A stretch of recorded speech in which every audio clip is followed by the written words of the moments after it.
Thank you. Chair. Thank you. Please take a seat, Mr. Ryan. Thank you.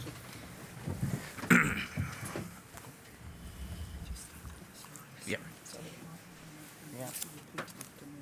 I swear by Almighty God I swear by Almighty God that the evidence I shall give that the evidence I shall give shall be the truth, shall be the truth, the whole truth, the whole truth, and nothing but the truth. and nothing but the truth. Mr. Altman, good morning. Thank you. Give us your full name, if you would, please, Mr. Riley. Yes. My full name is Philip James Riley. Mr. Riley, can you confirm, please, that you have provided 2 witness statements to the inquiry, the first dated the 12th of November last year, and your more recent statement, the 3rd of February of this year? Yes, Mr. Orman, I can confirm that I've submitted those witness statements, and I would also like to take the chance, in addition to the witness statements, to apologise to the people at Brookhouse in 2017 who suffered the distressing incidents we saw in Panorama. I've reflected over the period, and the failures in the contract, in the level of Home Office supervision, are deeply distressing for everybody. And I'd like to open today just to apologise like that. Well, thank you for that. Just coming back to the formalities. Sorry, sir. And did you annex to your second witness statement a document which sets out the Home Office's response to various recommendations by various reports? Yes.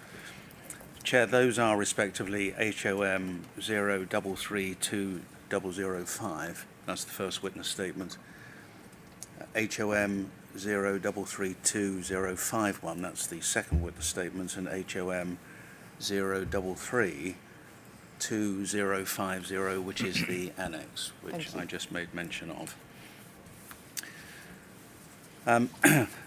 Mr. Riley, tell us something about yourself to begin with, please. What position do you occupy within the Home Office? I'm the Director of Detention Escorting Services, so Right. I'm responsible for the operation of immigration removal centres, in-country and overseas escorting, the procurement of new operating contracts, and at the moment, for the next couple of weeks, the 6 secure processing hotels. Now, it may just be me, Mr. Riley. I'm struggling to hear you. Can you move a little forward? Yes, of course. In your seat, and obviously you've got those 2 microphones in front of you, which will be on green the whole time. But if you can raise your voice a little, please. Sorry, is that clearer, Mr. Robin? At the moment, yeah. Thank you. I'll remind you if it isn't. How long have you been in your current position? I took up my post just over 3.5 years ago now, so from September 2018. Yeah, and did you take over that position from Claire Checksfield? There was a short period where Alan Gibson was the acting director between Claire moving to a new role and myself taking up post, but pretty much so, yes. Yeah.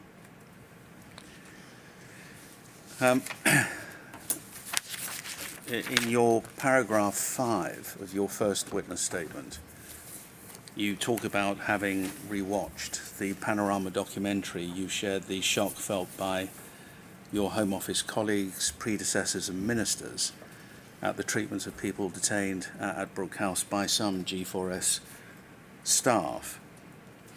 How many times, in fact, did you watch Panorama? I've watched it in full 3 times now, so Yeah. I watched it, in the preparation of the statements. I watched it this weekend, just gone, and I watched it before I applied for the job of Director of Detention Escorting Services. And so you'll remember, Mr. Riley, by way of example, on the 25th of April 2017, Jan Pashali, with his hands round the throat of a detainee ciphered as D1527, a vulnerable man, verbally abusing him and threatening to put him to sleep, and the same man being called an idiot and a tool and such like by another G4S staff member, or for example on the 13th of May 2017, D687, also a mentally fragile man threatening to kill himself to avoid a transfer, while securing his neck by a ligature to a bracket over a lavatory before force was used on him, and he was one of those who should never have been there. because he should have been released under Rule 35(1). In other words, continued detention was injurious to his health. And under Rule 35(2), because he held ideas of suicide. But you'll appreciate he wasn't released, and the use of force that was used on him ought not to have been used in the way it was, because, according to the expert, matters should have been de-escalated by talking to him more. And that's another example you will have been familiar with by watching the programme, presumably. I remember the instance from the programme, Mr. Orman. I'm not sure I've seen the detail of the Rule 35(1) and 35(2) reports on the witness, so I couldn't judge whether or not he should have been released or not. On the 17th of May, a C&R instructor advising that a man protesting on the netting, being advised by the instructor, a junior officer being advised by the instructor to call him nigger, and how they would assault him. Do you remember that? I remember the clip from the documentary, yes. And finally, just as an example from the documentary, on the 14th of June, a man stupefied by taking spice that had been clearly smuggled into the IRC being called a div and a scrotum by a DCM. Again, I remember the clips, yes. And do you agree, therefore, just by those examples and clearly by the apology that you made at the beginning of your evidence, Mr. Riley, that we all need reminders of the awfulness of that place during the relevant period? I say, Mr. Orman, I apologise for what was happening and the distress those individuals suffered at the time. There were failings, as I say, in our supervision of the contract and in the way the contract itself was written. Yeah. Well, we'll come back to that in due course. Do you agree, in the position you now occupy, Mr. Riley, that it's necessary to avoid the risk that focus on the management and oversight processes relevant to the running of Brookhouse shouldn't mask the human suffering and distress that we have witnessed when we view all the underlying footage? Yes, I do. If I understand your question correctly, yes, I do. I think we cannot forget the underlying human suffering that was exposed in Panorama, but we can't ignore the underlying individuals in detention at any stage. I think is your question. Have you yourself watched any of the disclosed but on-broadcast footage, or have you limited yourself to the Panorama documentary? I have limited myself to the documentary, sir. I mean, we have lots of examples, all of which have come out in the course of the evidence, and hopefully some of this is familiar to you. On the 27th of May, Dan Lake saying of D1914, if he dies, he dies. Were you familiar with that? No. But following a discussion about this man being removed, he, already having had 3 triple heart bypasses and a heart attack, and he wasn't the only one to use the phrase, if he dies, he dies. Were you familiar with that phrase at all? I remember the individual in the documentary, yes. And the next day, when Callum Tully, he's the BBC undercover reporter, expressing concern about that man, D1914, returning, Dan Lake saying, give him a right hook, mate. Right. Does that shock you? Yes. Or on the 14th of June, Dan Small, another officer at G4S officer at Brookhouse, saying that he didn't like London. And when asked why not, saying, spot the white person when you go to London. Racism. The same man on the same day reportedly saying, in response to hearing about the Grenfell Tower fire, oh well, that's a few less foreigners in England. And then saying that he thought the country would be better off without foreigners, and that the job, in other words, the job of working at Brookhouse, had made him racist. Were you familiar with that? No. On the next day, the 15th of June, I'm just giving you some examples, all of which have come out in the evidence, Mr. Riley. Mm-hmm. Sean Sayers talking to staff members about an incident earlier that day with another detained man, D313, during which he is alleged to have assaulted him, saying, literally picked him up off his feet, took him to his room, threw him onto his bed. I slipped, accidentally landed on him, then accidentally helped myself up off his face. Were you familiar with that? No, I wasn't. Miss Holman. These are all instances which were not screened on Panorama, but they have filled our time, not all of it, but some of our time during the course of these hearings. Were you unfamiliar with this? I haven't got the exact phrases and words, so my team provide me with a daily summary of the hearing, but that's all.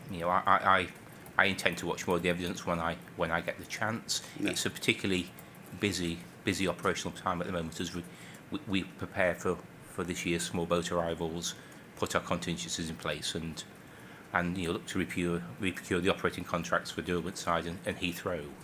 So I have to prioritise my time between business as usual activity and keeping in touch with the inquiry. I mean, this week alone, despite being here today and in Derwent-side IRC on Thursday, I still have 40 odd other meetings this week to undertake.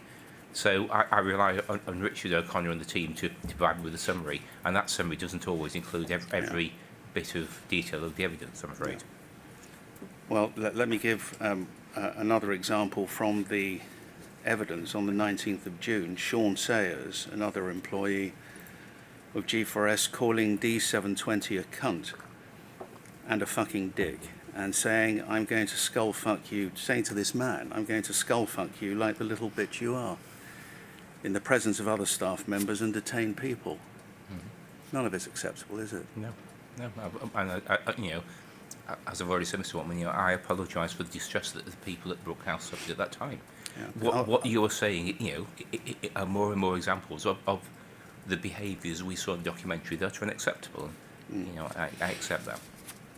Moving slightly away from footage that you haven't had the capacity to watch and were unfamiliar with, are you aware of, and this has also come out in the evidence, but this isn't footage, are you also aware of a man who was a DCO but acted up as a DCM by around the 31st of July of 2017 by the name of Derek Murphy?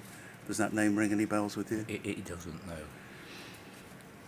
He punched a detained person, D2953, on 3 occasions in June of 2017, on the 10th, the 11th and the 16th, to various parts of his body. And D2953 made various complaints about these matters in that month, including a formal complaint on the 23rd of June. Mm-hmm.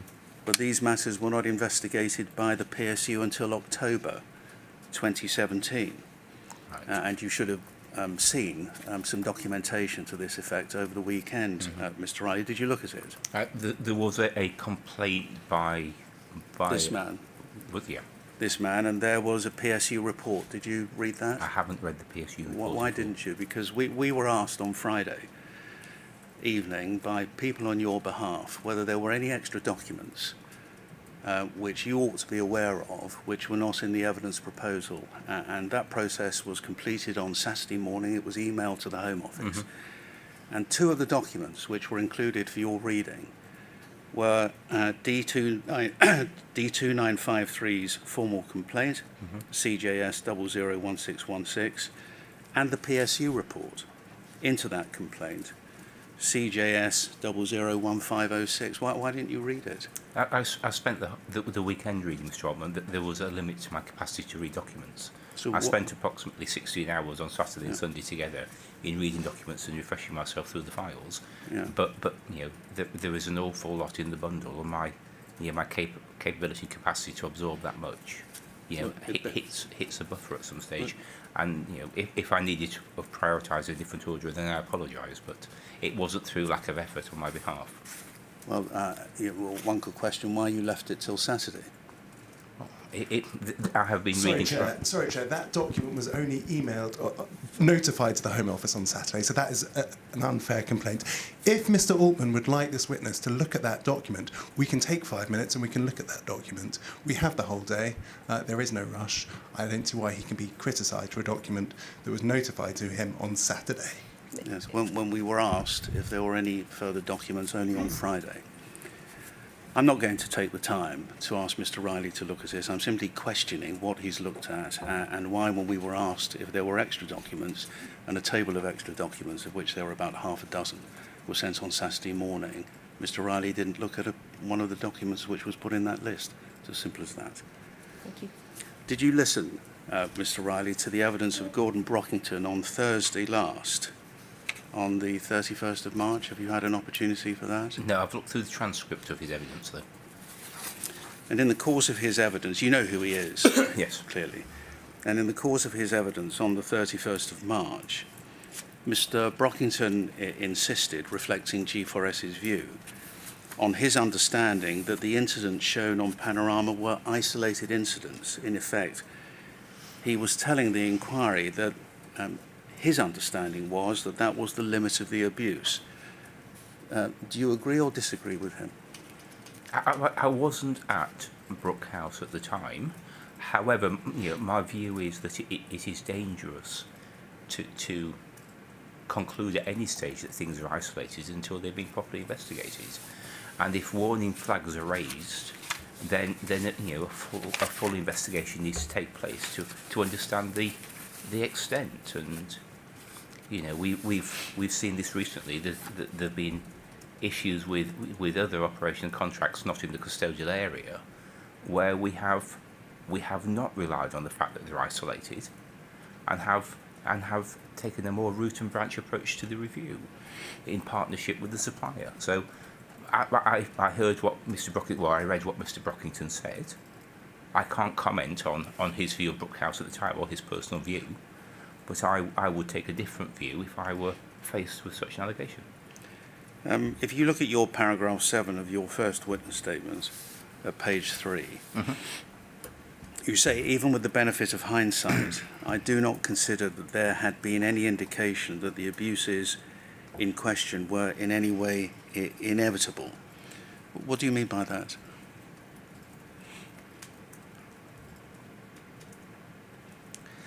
What I mean was that I don't think that they were bound to have happened, and that we could have predicted they were going to happen, and taken corrective action at the time. So as I go on to say, I'm reminded of the Brookhouse report that the board had seen and heard nothing. There were no obvious visible warning signs that may account for the Home Office actions. So we hadn't seen at that stage, Mr. Altman, to the absolute benefit of my knowledge, and I've spoken to staff who were there at the time, we hadn't seen the warning indicators that might have instigated a further, more in-depth review by Home Office staff at the time. Yeah. The report that you're referring to is the Imb Report for 2017, VER 000138 at page 4. Perhaps we can put it up, Zainab. Excuse me. And the passage I suspect you had in mind is that which begins right at the bottom. If Zainab, if you can scroll up, the Imb was horrified at the completely unacceptable behaviour of the small group of staff shown in the footage. We've never witnessed instances of ill treatment of this kind, nor have we had any indications that it might be happening. If we had, we feel confident that we could have taken our concerns immediately to the top management of G4S and the Home Office at the centre. So is it that paragraph in particular that you had? That's correct, yes. You had in mind. I don't know, Mr. Riley. I mean, you make clear, and of course you weren't there in 2017, let alone in 2014. But have you become aware that as long ago as 2014 and 2015, concerns about the treatment by staff of detainees at Brookhouse were being brought to the attention of the senior management team at Brookhouse? No, I wasn't aware of that. And so, although perhaps the Home Office takes comfort from the IMB's apparent ignorance of what was in truth going on, certainly G4S knew about it in 2014. And if they did, should they have brought it to the Home Office's attention? I would expect a supplier to bring a concern like that to the Home Office, and I think as Mr. Hewer made clear on Friday, you know, culturally Serco feel that they would do that if that were to occur now.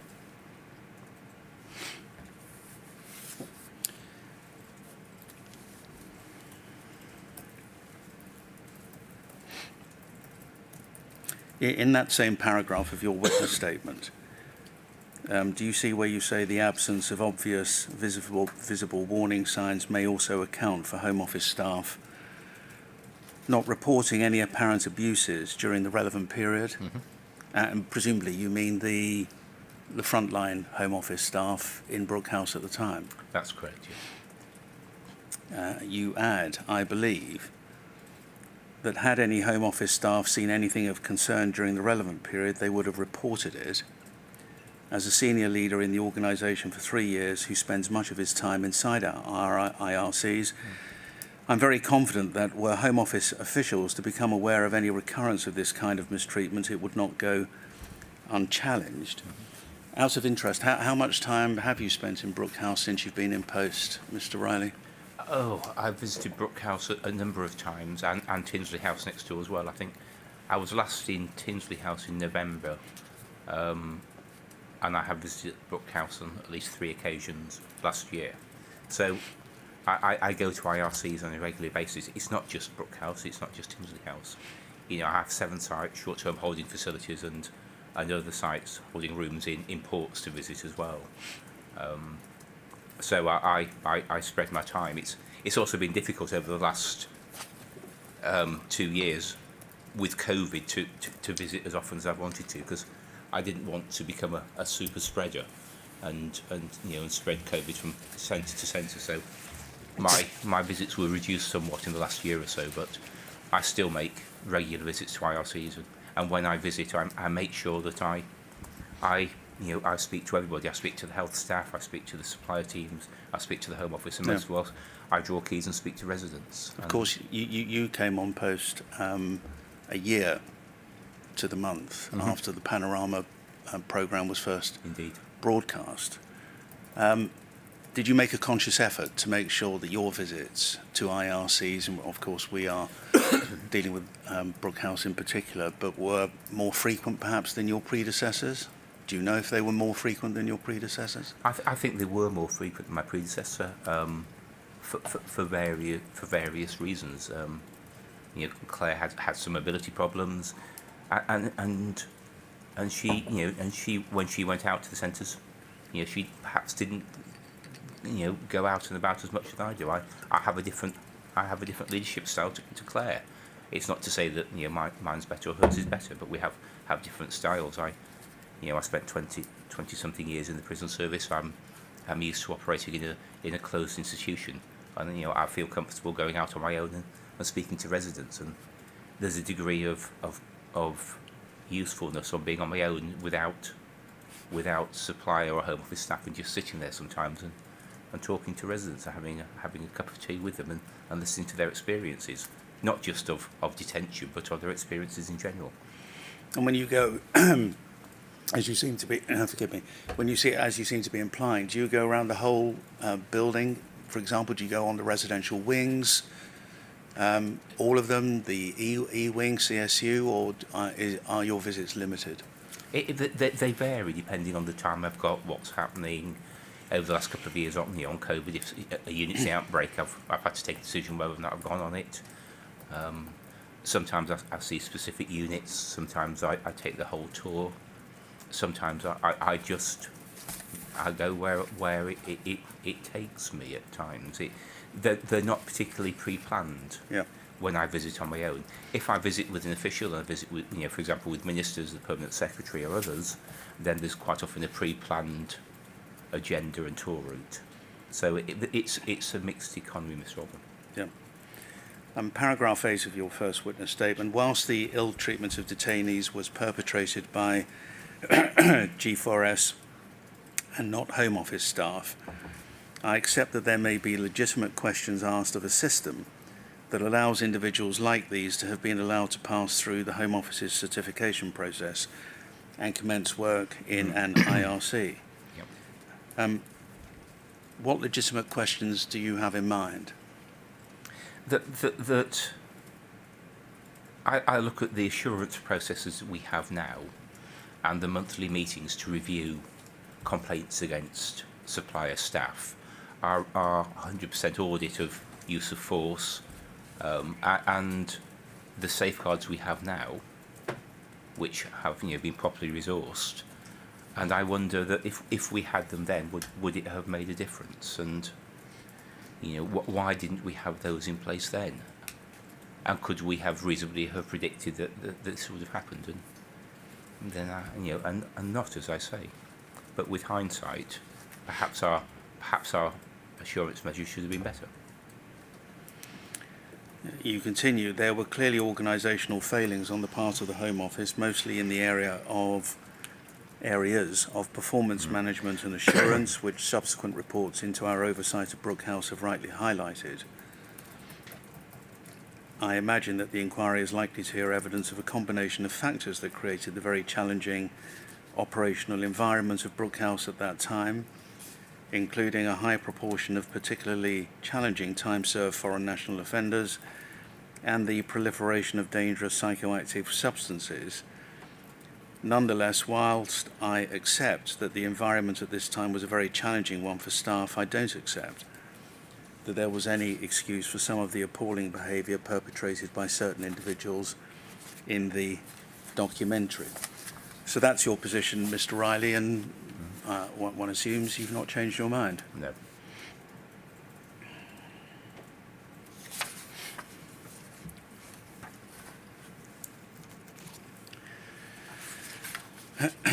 Paragraph 6, if you just go back of your first witness statement. Yep.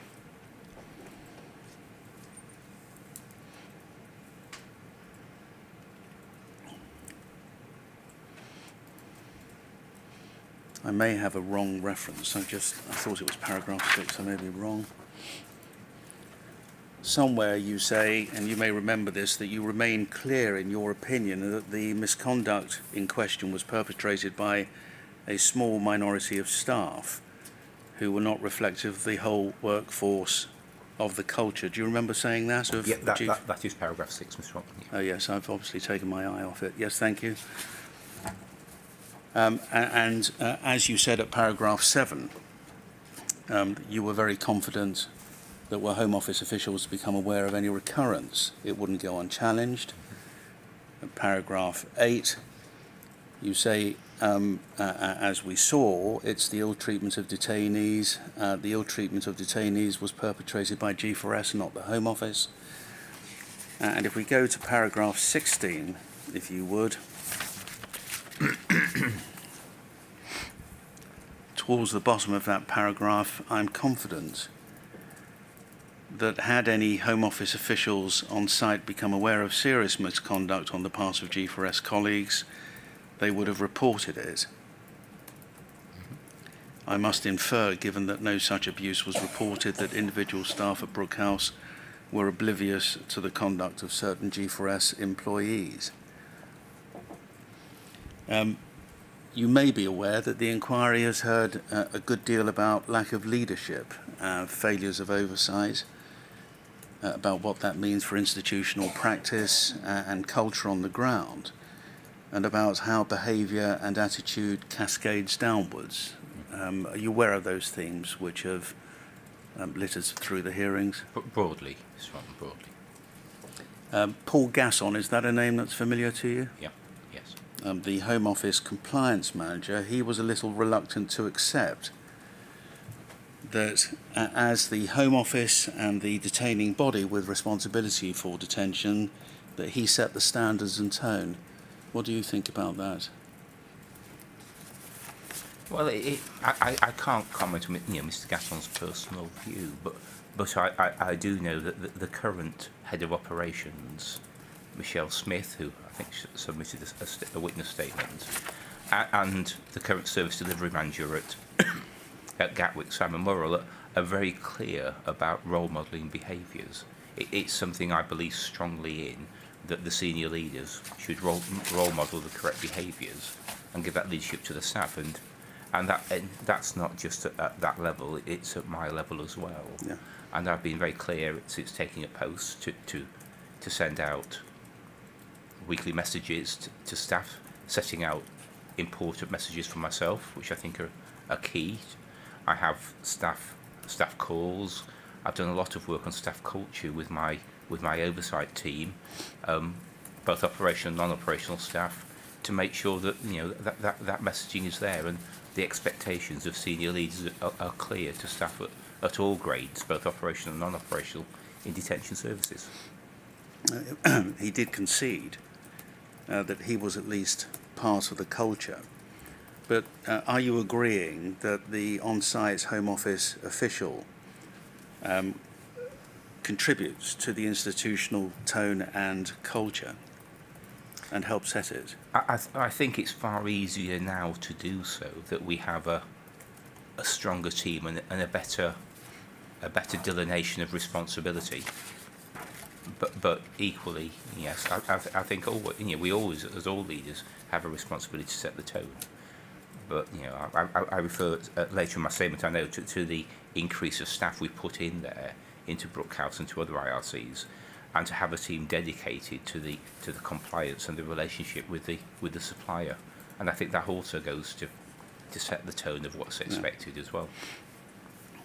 Are you aware of the Vanessa Smith case? No, sir. She attended CNR training on the 22nd of February 2018 with G4S and other staff. And perhaps unknown to her, she was also attending with charity workers from an organisation known as Hibiscus. Mm-hmm. And this was 5 months after Panorama, when I'm sure you will agree it might reasonably be expected that greater care would have been shown, especially around issues of use of force. Can we just look at a document which is in your bundle, Mr. Riley, but whether or not you looked at it, maybe you'll tell us when we put it up on the screen. Is it in the first one? No, don't worry about the bundle, I'm going to put it up on the thank you. screen. HOM 005908 at page 9, please. Perhaps the first page first, Zainab. You'll see it's an immigration enforcement document.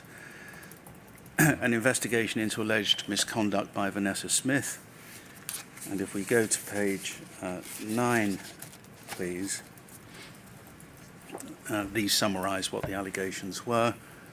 Allegation 1, in reference to an incident on Monday night where an officer had punched a detainee in the face. Several detainees had barricaded themselves in their room and had weapons and had made the floor wet and soapy. An officer was apparently the last one standing and punched one of them. Vanessa from the Home Office said he deserved it and, quote, had it coming, end quote, then said, quote, we don't say that, or someone then said, we don't say that, Vanessa, end quote. For the reasons given above, I find that on the balance of probabilities, there is a case to answer. And there was a second allegation, which Mr. Norton, the investigation manager, investigated. Allegation 2, that Vanessa from the Home Office seemed to have a very negative attitude towards detainees. This was shown through laughter at comments she made herself, and her general attitude to violence. For example, quote, I'd go to town on them, end quote, for the reasons which are given throughout the report. I find on the balance of probabilities there is no case to answer. So, did you manage to see that document when you did your reading? No, I didn't, I'm sorry. In relation to that second allegation, it was substantiated by G4S in an investigation they had conducted previously, albeit, as we see, not by the Home Office. If we go, please, to a different document, HOM 005901, first of all at page 1, investigation into the inappropriate behaviour and language used by CNR instructors during ITC training at Brookhouse IRC.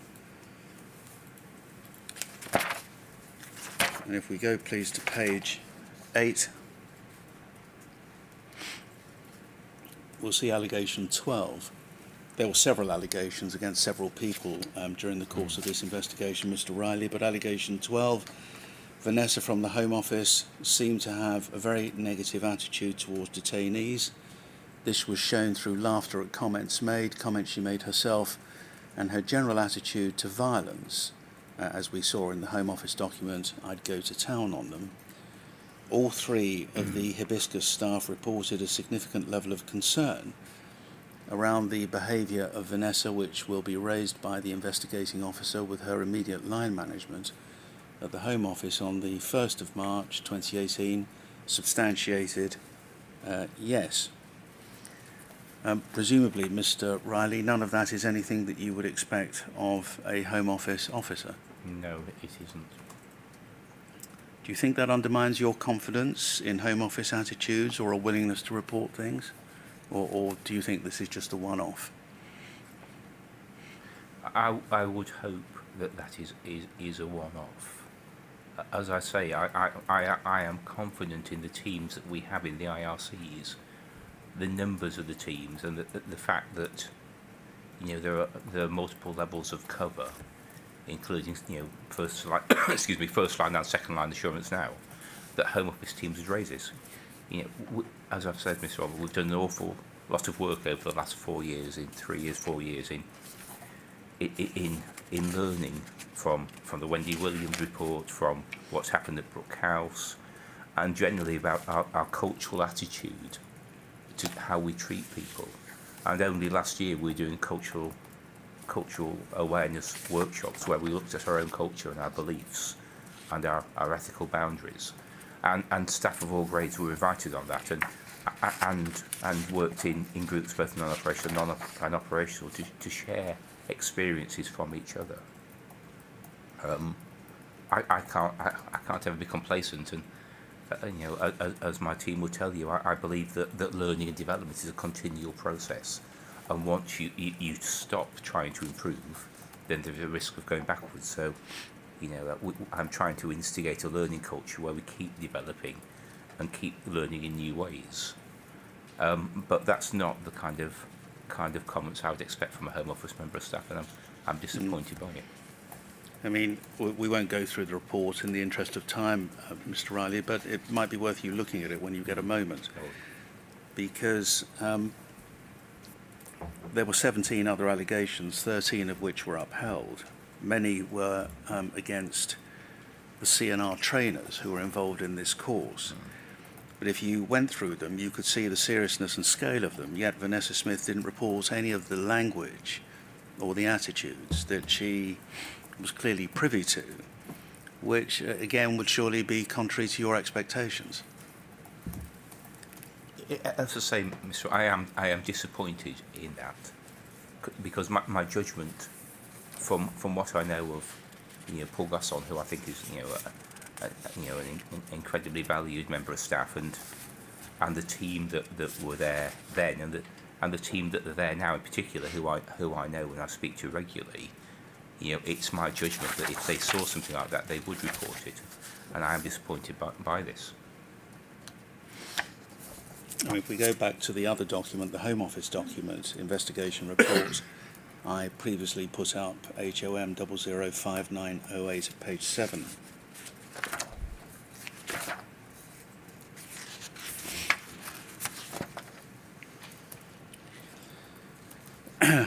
And the second paragraph with regards to the first allegation, and this is an interview with Ms. Smith, which took place on the 6th of April. Again, accepting, Mr. Riley, you weren't in post at the time. But with regard to that first allegation, 4 lines down, Vanessa confirmed that she made the comment alleged by Hibiscus staff, but by way of context, advised that she was responding in kind to the language used by trainers and some delegates throughout the day.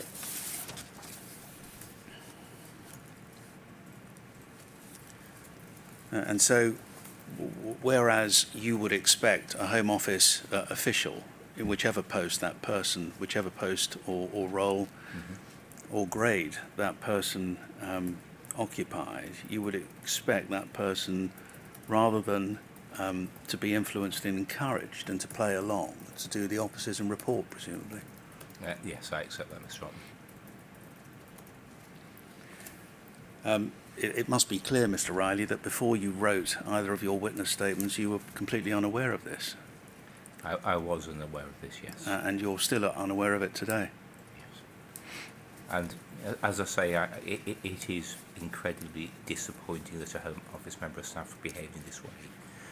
But again, I make the point that I do feel that the work we have done over the last 4 years and continue to do, and have planned over future years, all the time mitigates the risk of this reoccurring, because we continually stress to the staff what is appropriate and role model those behaviours. So I am disappointed, but I would hope that this wouldn't happen now, because staff are far more aware, and I say our training is such, and our cultural awareness is such, that we are working all the time on these kind of issues. I know the worry, and you'll understand why I bring it to your attention, Mr. Riley, again emphasising you weren't in post at the time, but this is several months after Panorama, and although this might be just an example, and maybe it is a one-off, but it rather suggests people aren't listening or learning lessons. I think it suggests that this individual behaved inappropriately here. I'm not sure whether it's indication of something systemic, but as you rightly suggest, I need to review this evidence when I have the time. And as I said before, if there is a flag that there is an issue, then it's right we follow that up, and reassure ourselves that it's not something wider or systemic. But I know the staff that work at Brookhouse. I've seen the work that they did, especially during the difficult times in the second half of 2020 with the small boat cases, and the empathy and compassion and professionalism they showed is completely out of line with the comments I see here.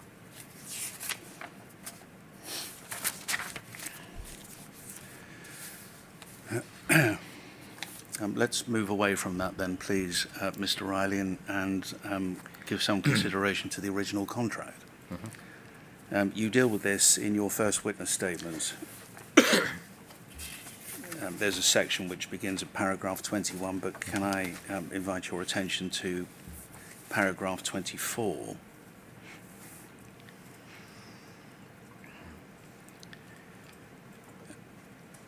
Where at the foot of the page, if your print version is the same as mine, you say, I would submit that a principal failing of the contract was its inflexibility in not allowing the Home Office to categorise the abuse perpetrated by G4S staff in Panorama as a contract failure.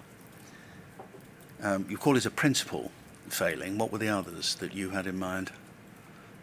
That we had no real escalation issues for minor infringements, and that the way we operated the contract, we were focusing on outputs, the number of table tennis tables, rather than the impacts of the contract on residents and the whole centre approach which we're trying to adopt now.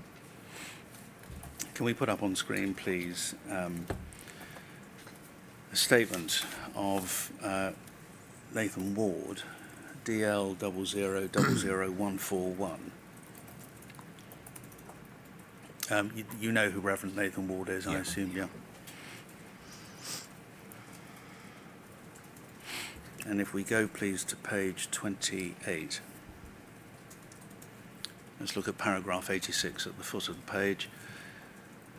The Home Office, he says, went into the Brookhouse contract with their eyes wide open about the poor quality of GSL, because, as we know, GSL won the bid back in 2007, 2008. But G4S took over GSL, they acquired them, and the contract was novated to G4S. So the Home Office went into the Brookhouse contract with their eyes wide open about the poor quality of GSL, provisions and the potential effects this could have on detainees, including for their safety and welfare. I have had sight of the Home Office's internal evaluation of contractor proposals for Schedule D of Brookhouse, which my solicitors have provided to the inquiry. The regime proposed by GSL, with a lengthy lockdown time, was recognised by senior Home Office civil servants John Thompson, Phil Schonenberger and Marina Enright. They were assessors for the bid at the time. I believe so, yeah. As a, quote, desperate attempt to reduce costs at the expense of welfare, end quote, as, quote, excessive and not in keeping with the ethos of the rest of the estate. 21 hours, 8 hours. The proposals give no justification for such a lengthy period of non-association. I think that should read 21 hours to, in other words, 9 in the evening to 8 in the morning. Mm-hmm. A period of non-association, end quote, and were, quote, rather harsh, end quote. GSL proposals for activities during association were also described as, quote, extremely poor. There was no programme. The incentive scheme lacked imagination, end quote. And then paragraph 87. The Home Office had significant concerns about staffing levels, noting that, quote, we are seriously concerned at the GSL proposal to reduce DCO levels at 9 p.m. through to 8 a.m., which has clearly been done in order to accommodate the lockdown hours, which are at the same time. The centre after 9 p.m. will be staffed by, and something was redacted, DCO trained officers, and this includes, something again is redacted, duty managers. Mm-hmm. We do not consider this to be an adequate number of staff, as the centre is still likely to be receiving detainees into the early hours of the morning and discharging a good number of detainees throughout the night. Mm-hmm. Their ability to address standard operational functions such as constant watches and RFA/TC has not been addressed during the night hours.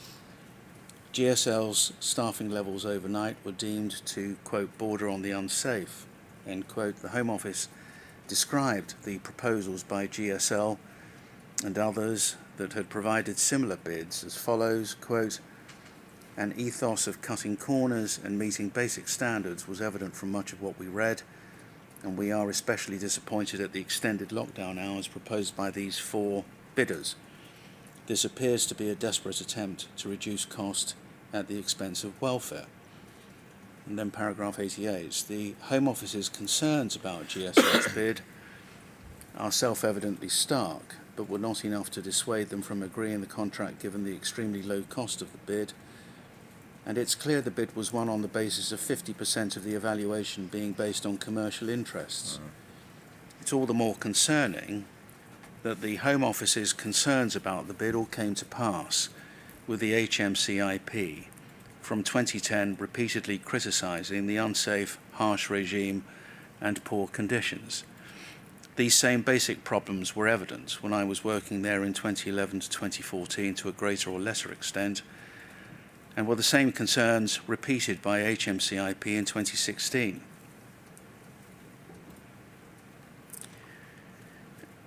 Stephen Shaw in his reports in 2016 and 2018, and by Kate Lampard in 2018.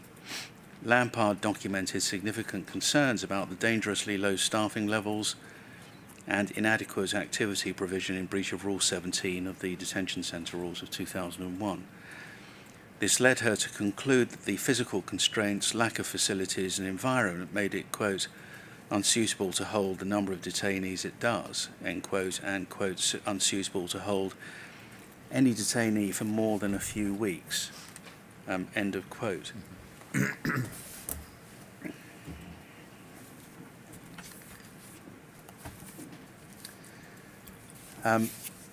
Any disagreements there, Mr. Riley? Sorry, in what? In Well, what way, Mr. any Ross? of what he says about the flaws in the original contract. I think there's probably context, that's worth adding to this. at the end of the, government procurement rules are very clear that we need to score the contract, and if a contract is compliant with the specification, then we need to award the contract to, the top scoring compliant bid. And that's, Treasury and Cabinet Office rules which we need to follow, and we do so transparently. Is it possible to go back up a little bit? Yes, of course. Let's go back to the previous. Thank you. And again, a couple of your contextual comments. This contract was awarded in 2008 with a mobilisation to go live in 2009. So the procurement would have started 2 years before that, and the contract would have been designed before that. So it could quite conceivably be 2004, 2005 when this contract was designed.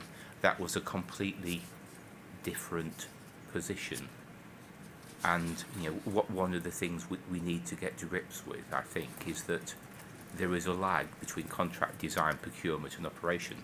So it can be 10, 12, 14 years since a contract was designed before the end of it. Yeah. And we've tried to grasp that with our new contracts, which have a greater scope for amendment during the life of the contract.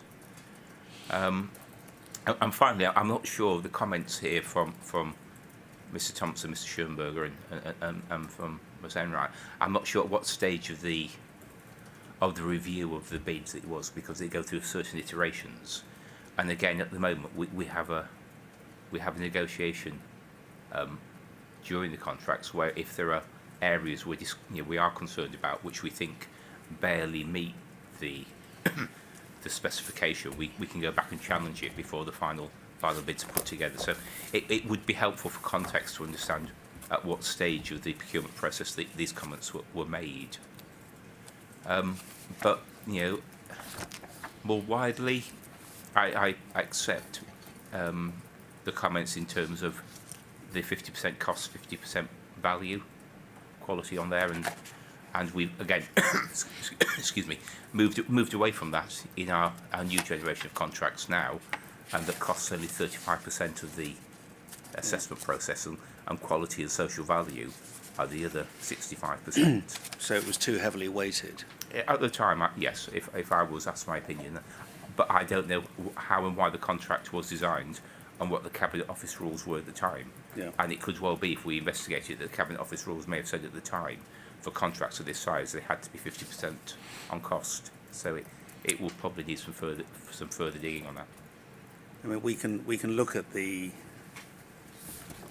document from which certainly the quotation at the bottom of paragraph 87 is taken, because that's a document entitled Brookhouse Operating Contract Commercial Evaluation, and it's dated the 7th of December of 2007. If we put up on screen DL 0000140 at page 1 to begin with, please.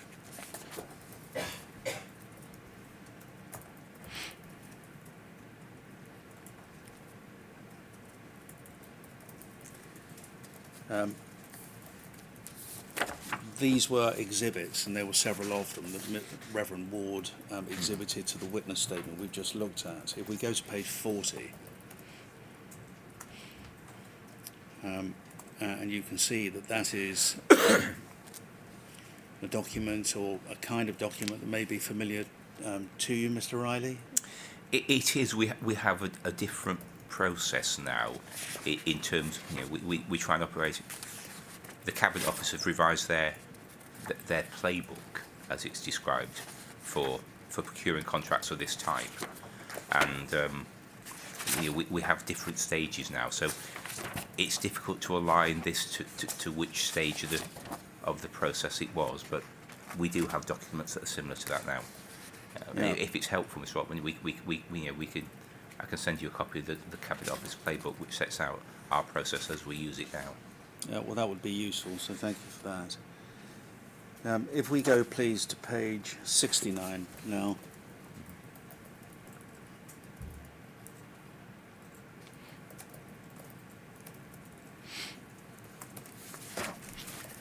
And we'll turn it on its side, please, Zainab, thank you. And you see the paragraph beginning at this stage. the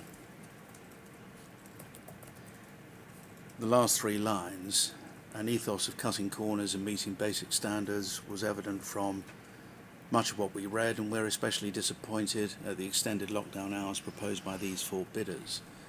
This appears to be a desperate attempt to reduce costs at the expense of welfare. That's where this comes from.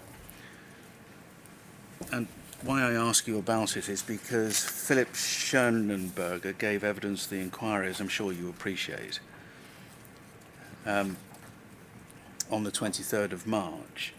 And he was, as is clear from Reverend Ward's statement, one of the three officials who analysed the bids for the contract to run Brookhouse, as we see in 2007, before the contract was awarded to GSL in 2008. And what we know is G4S also bid for the contract. I'm sure you're aware of that. I've already indicated it. GSL won. G4S buys GSL, and the contract's novated to them. What do you think about that? I mean, G4S was one of the bidders. They don't win the bid. GSL does, and then G4S come in and buy the successful bidder. What process goes on to ensure that the unsuccessful bidder, who takes over the successful bidder, can run the contract in the way that the government was happy GSL was able to? I mean, I wasn't close to this, and it's obviously these bid processes are, extremely confidential and commercially sensitive. However, I am aware that the takeover of GSL by G4S was referred to the Office for Fair Trading, who reviewed it and decided that it wasn't restrictive commercially and didn't refer it any further. So there was external scrutiny of the G4S takeover of GSL, but any further detail on any Cabinet Office involvement, I'm not aware of. Yeah. So what the process is, other than it went to the Office of Fair Trading at the time, but that was about the acquisition of GSL. What I have in mind is how the Home Office looks at the contract, which, having gone through a bid process, it's awarded to GSL, only for G4S to come in and take GSL out of the market. So I'm just wondering if you're able to help us with what kind of process goes on there at a contract level. At a contract level, we have a contract with GSL to supply. If that contract's novated to a new supplier, then we would expect them to deliver against the existing contract. Yeah. What we wouldn't want to do then, I would speculate, I guess, Mr. Altman, is re-procure it for 2 further years and a significant cost. There's a contract in place that we were satisfied met the specification at a price that we were satisfied with, with the parameters at the time, and we awarded it against that, and GSL and G4S, deliver that. I would, there'd obviously need to be, if I were to speculate further, I would need commercial advice on innovation of contracts and contract exit.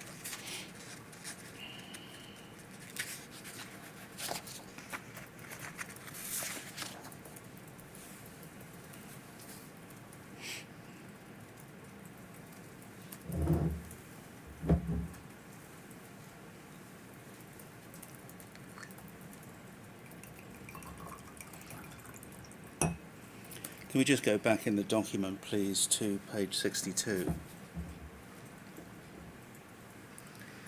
And we see at the top, initial assessments. The initial assessments of the 6 responses to the Brookhouse ITT Schedule D was assessed by John Thompson, Phil Schonenberger and Marina Enright between the 20th of August and it says here the 7th of September 07. The bids were assessed in the following order: Serco, GSL, Reliance, GEO, Calix and G4S. 22 aspects of performance were examined by the team with 4 specialist areas, namely being marked by catering, healthcare, health and safety and fire prevention measures. So that was the way that the bid was initially assessed.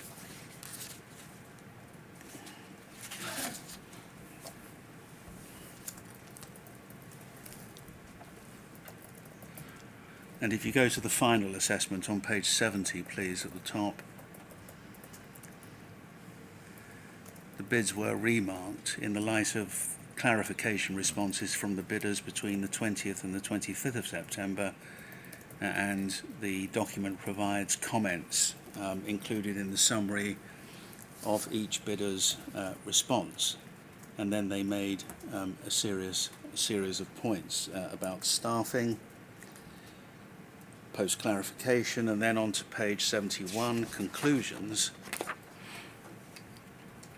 In the main, clarification improved the quality of each bid, and it was especially worthy of note that Serco offered 2 additional DCO posts during the nighttime hours at no additional expense. On the other hand, the G4S explanations didn't greatly improve the clarity of their responses, and in particular, the staffing proposals are still shrouded in mystery.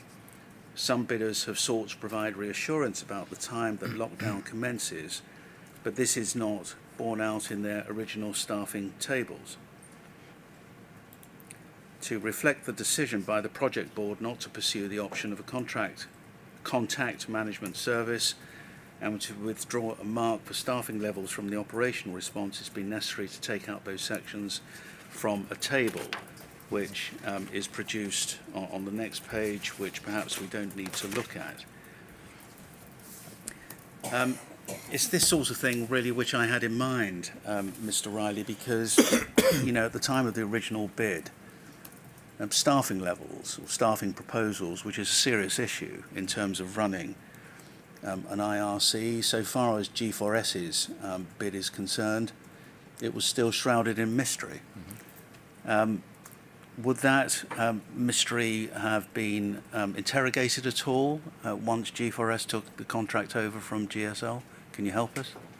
My understanding, and again, this is my knowledge of commercial management as someone who manages a number of contracts, is that G4S took over the GSL bid. They didn't impose their own bid and their own staffing levels. Yeah. So the bid they took over would not have been the one that's described here as shrouded in mystery, but they have taken on the winning GSL bid, which was judged by ourselves and our Home Office procurement teams to be the best bid in terms of cost and value when scored against the Cabinet Office markers. I'm not sure. I seem to recognise. Is it possible to move that up one page? I think there was a comment in there about staffing. Well, page. Oh, that's it. That's the one there. Post clarification comments. Yeah. Under the heading staffing, in assessing the bidders' staffing levels, the assessors have had to make a judgment about the staffing levels. We are satisfied that all the bidders have proposed adequate staffing levels during the unlock hours, That's right. taking account of the potential workload and the regime they intend to operate. Major concern relates to the lockdown hours, and as indicated earlier in the report, these vary considerably from bidder to bidder. The assessors looked at the workloads at Colnbrook, Campsfield and Oakington IRCs during the night hours and have assessed on a workload of approximately 20 admissions and 10 discharges during the lockdown hours, with attendance required on each accommodation unit in RFA and or TC, a constant watch and or bed watch. In making a judgment, the assessors have concluded that DCO staff should be allocated as a minimum to the following duties during the lockdown hours, plus a minimum of 1 manager post. Is that what you wanted to look at? But thanks, Mr. Orland. So it's clear from this that that the procurement team went for clarification to all 5 bidders, and did some benchmarking at other IRCs as well to do so, and they must have been satisfied at the end of this that the GSL bid, which was the one that G4S adopted, was satisfactory to provide both day and night cover. Otherwise, it would be marked as non-compliant. Yeah. So, I'm working through this now, and there are some. I am surmising some parts, but understanding how this process works, then the bid must have been compliant from GSL, and it was that compliant GSL bid that G4S adopted. if we go back to 69, just to remind ourselves about what the assessors said in general terms about the ethos of cutting corners and so on, Philip Schonenberger, during the course of his evidence to the inquiry, agreed that that was at odds with the requirement in the detention centre rules, Rule 3, which says that the purpose of an IRC is to provide for the secure but humane accommodation of detained persons in a relaxed regime with as much freedom of movement and association as possible, consistent with maintaining a safe and secure environment, and to encourage and assist detained persons to make the most productive use of their time, whilst respecting in particular their dignity and their and the right to individual expression. So his view, and he was one of the initial assessors, was that there was a tension, if not a conflict, between their findings of these, in general terms, about the bids back in 2007 and the fundamental rule of the detention centre rules, Rule 3. Do you agree with that?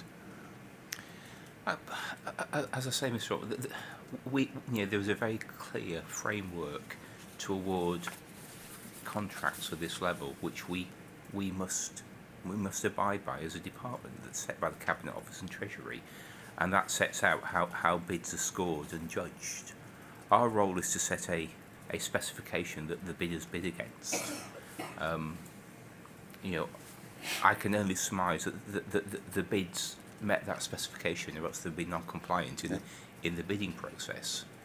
And hopefully we can get the chance to discuss at some stage during today what the steps we've taken to the new contract to prevent this reoccurring. We're going to look at the new contract towards the end. But so it's not as if we're not aware of it ourselves. And as I said in my apology at the start, the contract itself was by 2017 wasn't suitable for what we're asking the centre to deliver. So I've already acknowledged that.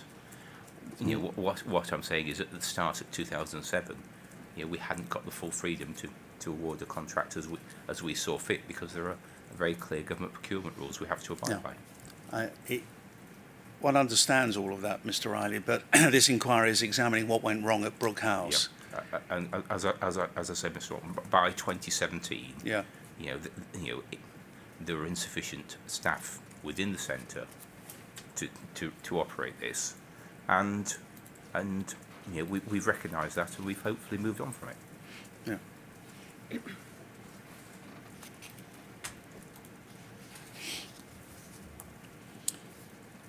He also accepted, did Mr. Schonenberger, that the bid was assessed on the basis of short-term accommodation only, and that this contradiction between the welfare levels in the bids and Rule 3 would be even starker were people to be held for long periods. Do you understand what he's saying?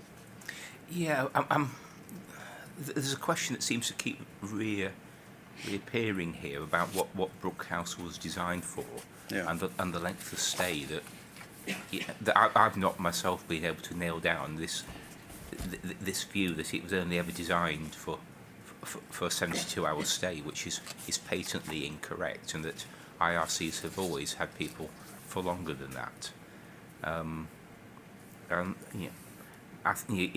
Mr. Tully, I think, mentioned it during the Panorama documentary, and I don't understand where this has sprung from, but it's incorrect, and I'd like to put that on the record. So every time the inquiry's been told that these are short-term holding facilities, that's what a sort of fiction which is just snowballed out of control. It seems to be some sort of urban myth, Mr. Altman. Short-term holding facilities are completely different environments governed by the short-term holding facilities rules. Yeah. And the length of stay there is limited not to 72 hours but to 7 days. And there are non-residential short-term holding facilities which have a different set of rules, and they're staying up to 24 hours. There's nothing in the immigration enforcement portfolio that has a 72-hour length of stay. And it does seem to be an urban myth that's grown up over the years that I can hopefully quash here. If we go to page 73 of this document,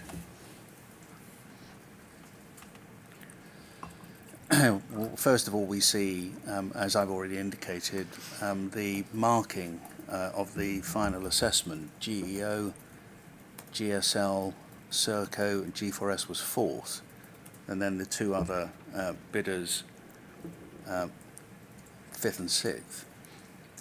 And just below that table, the assessors are satisfied that GEO offers the best all-round response. However, the long lockdown period, which is shared with other bidders, and tight staffing levels remain a concern. So that appears to be the final sign-off and the final word on this bid at the time. So do you agree that welfare was an issue with this contract? It was clearly an issue in the bidding process. Yes, and the way that the bid was put together. I don't how that demonstrates to to action on the landings. I couldn't comment on because it predates me by a long way. But it's very clear from the documents you show me that the staff assessing the various bids were concerned about it, and we will no doubt discuss later. That's been one of my major priorities since taking up post, to make sure that we respond to that and make sure that we have fit for purpose welfare 7 days a week at Brookhouse. Well, let's just go back to page 44 in this document, please. Because here we see the weighting split, which you say has changed. The evaluation was weighted and split in the following areas: quality, and we can see operational delivery 25%, staff 15%, maintenance 10%, which adds up to 50%, and commercial, which what means price? I assume so, yes. 50% making up the 100%, and the split was agreed with the procurement board and ensures a balance between the costs and quality elements of the bids. And if we move on to page 47,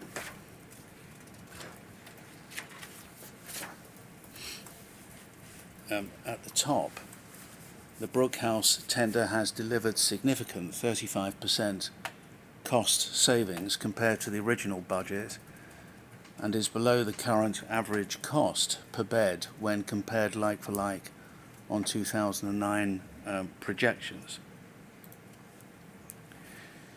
So it appears, do you agree, Mr. Riley, that these presentation documents show that Brookhouse, the tender for Brookhouse, delivered a 35% cost saving compared to the original budget?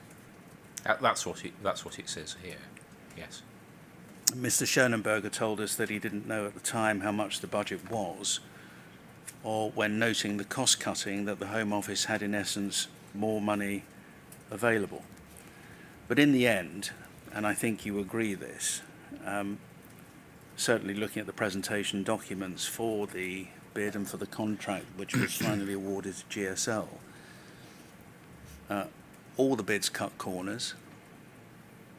That appears to be the assessment of Mr. Schonenberger and his colleagues. Do you agree?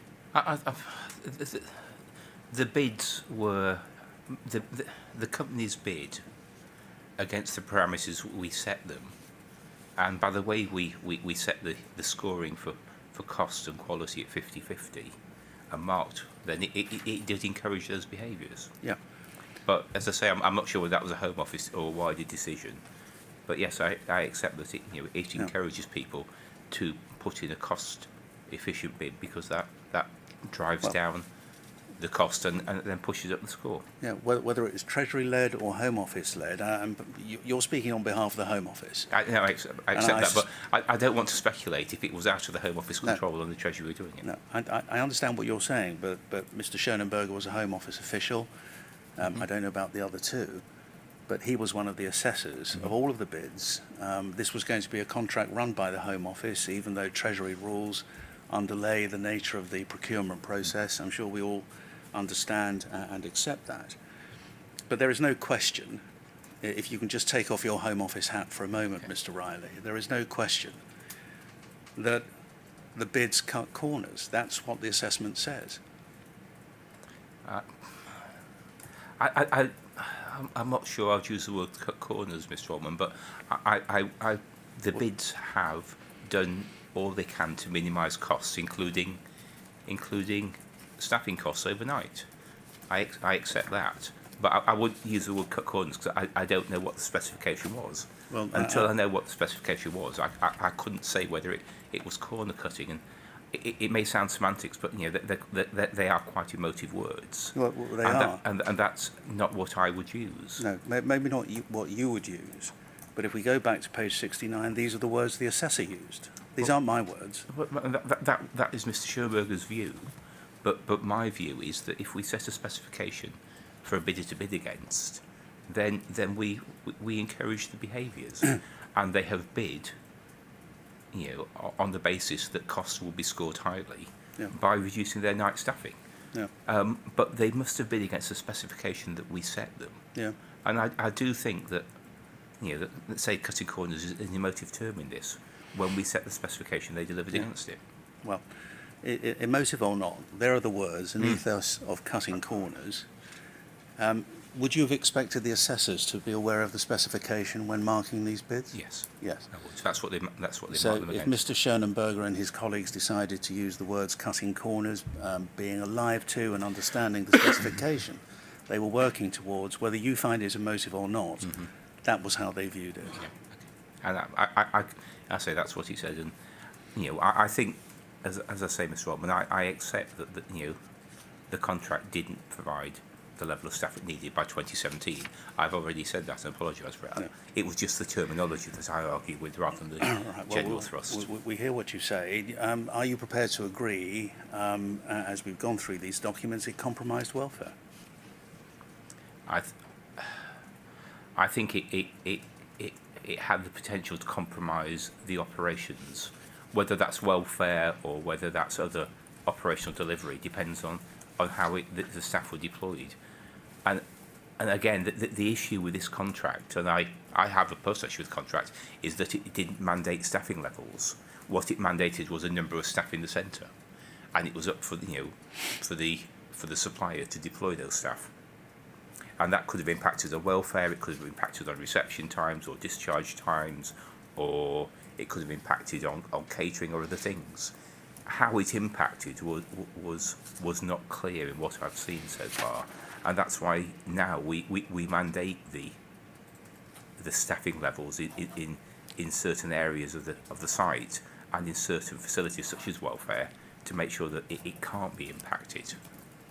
But it just because there are the numbers of staff at night are low, that doesn't mean necessarily that it impacted welfare. One does not necessarily follow the other. Well, we saw on page 47.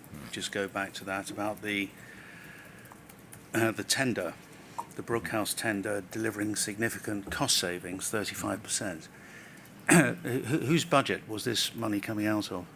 It was coming out of the Home Office budget, which we bid for to Treasury every period under the spending review process. And who would have had the decision? Who made the decision, do you think, to weight the split, the evaluation between commercial and quality as to 50% each? I don't know whether that was a Home Office or Cabinet Office decision. I would assume it would have been a Cabinet Office decision because they set parameters for contracts of this type. And when an assessment like this is finalised, who makes the ultimate decision to award the contract and to whom? So the SRO of the project, But what does that mean? Senior Responsible Officer for the project, so Yeah. the senior civil servant in charge of the project, which for the current procurement is, for example, myself, would have made the decision. I don't know who it was in 2007, 2008, Then there are internal approvals within the Home Office, and then external approvals within Cabinet Office and Treasury Yeah. before the contract's awarded. You've made mention more than once of the new contract, which has changed a number of things. We've had quite a bit of evidence about it so far. Did you think the Home Office understood or appreciated that the contract was flawed from the outset? There were patently concerns from those who were assessing the contract that it was cheap. Yeah. Whether or not that meant that they understood there were flaws in it, I don't know. So it may not be a question of direct evidence, but one of inference. I think so. Yeah. And Chair, if I may, just for a few more minutes, be permitted before we have our break to complete this topic.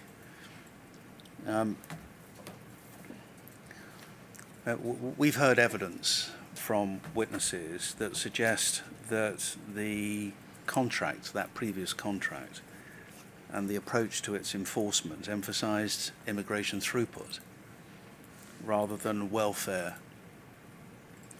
And we've had witnesses say so. I can put up on screen for you, Mr. Riley, but to save time, you may have seen this. Ben Saunders, who was the centre director, let me give the reference. It's VER 000226 at page 11 and answer 129.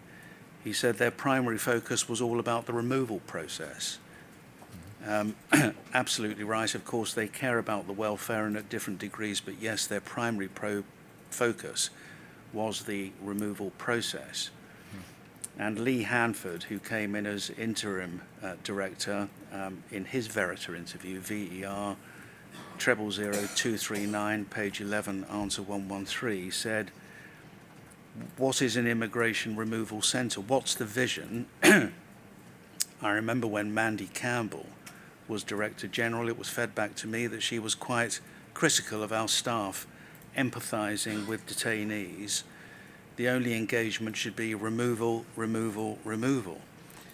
And you ought to be, I'm sure you are familiar with the Verita report, not word for word, obviously, but I'm sure you've looked at it from time to time. And these sentiments were confirmed in the Verita finding.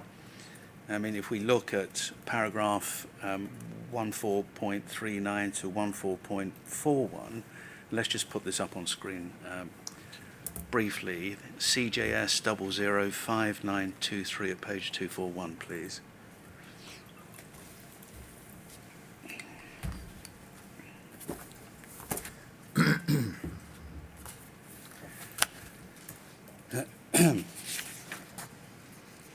And if we look at 14.39 in this section of the reports, the former director, so that was Saunders, told us that Home Office managers he dealt with during his time running Brookhouse up to September 2017 had been primarily concerned with how G4S supported the immigration removal process.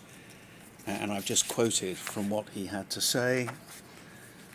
And then over the page, for example, 1441 at the bottom, the Home Office Service Delivery Manager, whose overall responsibility for contract compliance and performance at Gatwick IRCs, also acknowledged that the Home Office had been more focused on those aspects of the contract with G4S that supported the delivery of immigration objectives. She told us, I think there's a real distinction between contact and doing contract and compliance activity, and where we have a combined team. And there's so much drive on operational contact. We never got around to doing compliance work. That's the honest truth. It's always the kind of thing that ends up being left. Do you agree that the effect of the contract was that it set a culture, as it were, where people believed, as clearly they told Verita they did, that immigration removal was the key priority, whereas welfare was not? I think that there's two things here, Mr. Altman, becoming slightly conflated. So taking 14.41 first, because that's on the screen, and the service delivery manager. I think what she's saying, my understanding of what she's saying, is that only having one Home Office team on site, Yeah. and they having to prioritise the operational work, so inductions and the serving of papers against compliance, meant that because the serving of papers was time critical, and as is an induction, for her and her team, there was a prioritisation of that over making sure the contract was operating. That's not to say that was what we were instructing G4S to do as a Home Office position, but for that specific comment, I think what she is saying is that they were being pulled two ways, and if they were being pulled two ways, it was a time critical work, which is operational delivery of removals that came first. So for that one, I think it's slightly different. I agree with you for the one from Ben Saunders and indeed Lee Hanford's comments. And if they picked up that message from the Home Office, then I can't argue that's their perception of what we were saying to them. Yeah. If we just go to the next page, and again, please, I think it's 1446 at the top. The Home Office on-site team enter the centre regularly and have regular contact with detainee staff and managers. We believe they should take greater responsibility than they appear to have done in the past for monitoring the overall experience of detainees at Brookhouse, and whether G4S is providing detainees with enough to occupy their time and are adequately ensuring the overall welfare of detainees.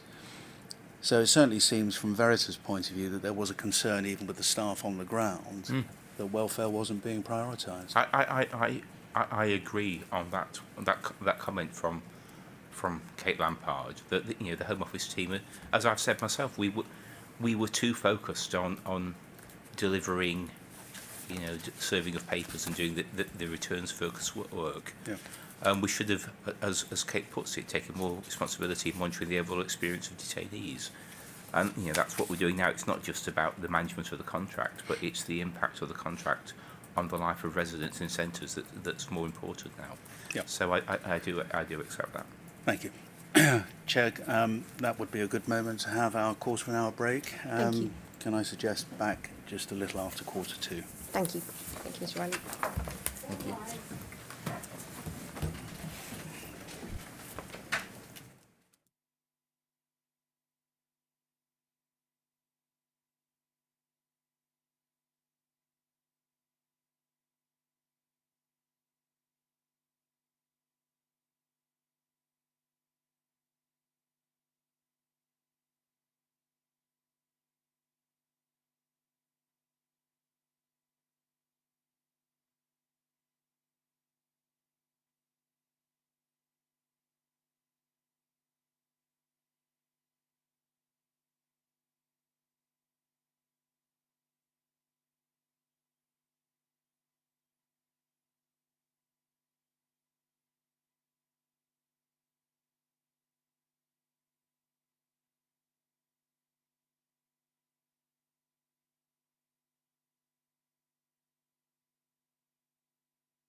Mr. Riley, a few moments before the break, you characterised the 72-hour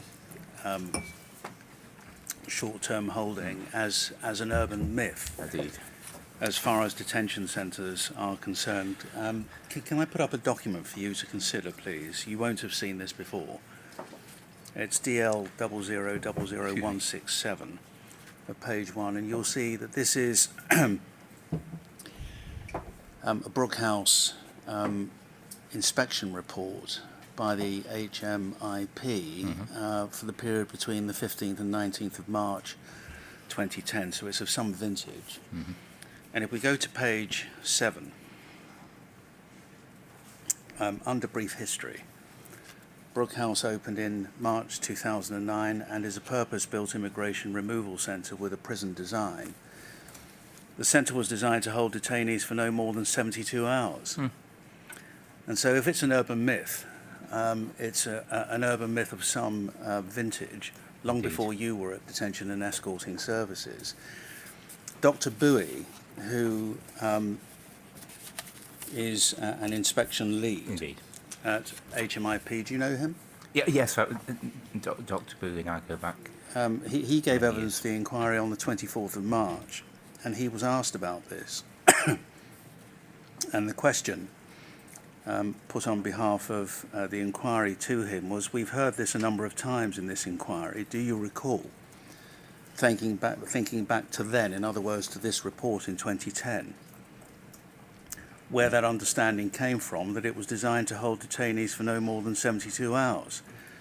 And he said, I assume that we would have been told by the Home Office and or G4S or the contractor at the time. Obviously, you were a twinkle in the eye of Detention and Escort Services at that time, Mr. Riley, but you call it an urban myth. HMIP stuck it in their 2010 report. I see that, Mr. Altman. I am really clear that we haven't had a 72-hour facility for as long as I know, and prior to being a twinkle in the immigration enforcement eye, I was the head of foreign national offenders for the prison service for a number of years as well. So absolutely, to the extent of my knowledge, we have never designed a type of facility for a 72-hour length of stay. We've either got immigration removal centres or short-term holding facilities, and nothing in between. All right, so let me ask you another question. If that's right, what is the Home Office's position on how long people should be detained in a facility designed as a Category B prison, but without the facilities which would accompany a Category B prison? What's the Home Office's position on that? Well, speaking on behalf of the Home Office, I don't agree that it's designed as a Category B prison. I note the evidence from Dr. Bosworth Merry on that. The living accommodation is built to a standard that is Category B, Category C secure. There's very little difference in practice. But the regime there and the culture is anything but prison-like. It's designed on purpose to differentiate between an immigration removal centre and the prison. So the staff carry different PPE. They don't carry batons or Parva spray. Residents have free movement. They have mobile phones. The regime itself is set up differently. There's no enforced work as there would be in a Category B prison. There's no adjudication, so there's no additional days given by a visiting judge. There's no incentive or privileges where negative behaviour can have you on a basic level of regime. So, yes, the rooms themselves are built to Category B, C standard, but I don't believe it's a Category B prison environment myself. That's not an answer to the question, though. My question, Mr. Riley, was what's the Home Office's position on how long people should be held there? If it's not 72-hour short-term holding facility, what's the Home Office's position? Mary Bosworth, you make mention of her, talks about the prisonisation of the place. She It was does built indeed. to the specification of a Category B prison, although of course it isn't a Category B prison. As I say, but we were told it doesn't have, Jerry Petherick told us this, it doesn't have the extra facilities that you would expect. And so my question is, what is the Home Office expectation of how long people should be held there? Because it seems indefinite. No, it's not indefinite, and again that is, and repeat my phrase, that is another urban myth. We don't have indefinite detention, so we detain people for the shortest period possible, and as you must know yourself, Mr. Watman, under the hard you'll sing principle, people can only be detained when there's reasonable prospect of removal within a realistic time frame, and that's what we aim to do.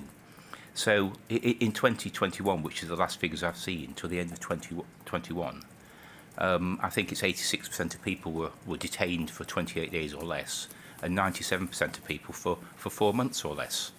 And 95% of cases being managed by immigration enforcement are managed in the community. So, sorry, that's a slightly long answer to your question. And the intention of the Home Office is to detain people for as short a period as possible at Brookhouse and any other immigration removal centre. Sorry if that was a bit fast. I expect you're prepared to accept, though, there are exceptions. There are outliers, yes. Yeah. And for those outliers, are you prepared to agree that some of them end up spending time in Brookhouse and did during the course of 2017, we can look at the figures if needs be, which must have felt very much as if they were short-term prison sentences? It's difficult, actually, because and almost arguing against myself here, Mr. Watman, short-term prison sentences are time-bound, and some people's detention, as we were, at times was prolonged. But yeah, I accept that, and I accept that in 2017, the level of welfare, education, activity, and other things wasn't as expansive as it is today. So it must have felt more difficult. Let's look at staffing levels, please. Can we put up the Imb 2016 report? Imb 000121 at page 17, please.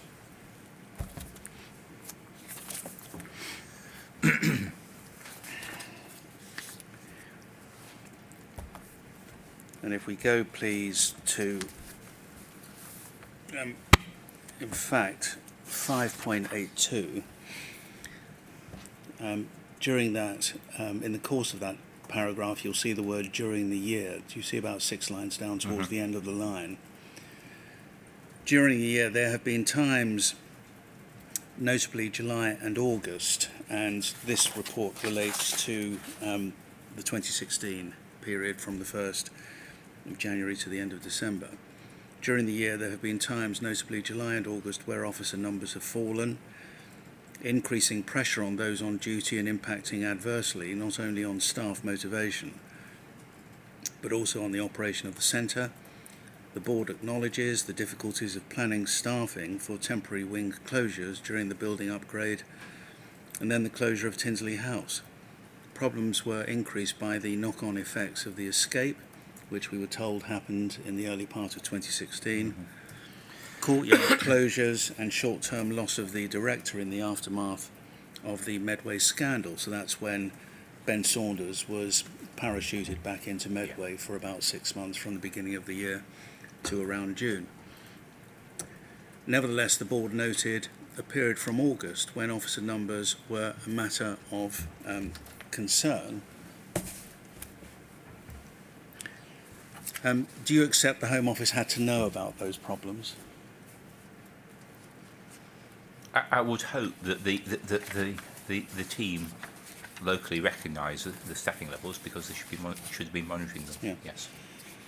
Although we were told monitoring the contract was a problem. Although my understanding, again, it predates me, Mr. Altman, so apologies, but my understanding as well is that there was self-reporting from G4S on staffing levels as well to complement the monitoring that our staff undertook.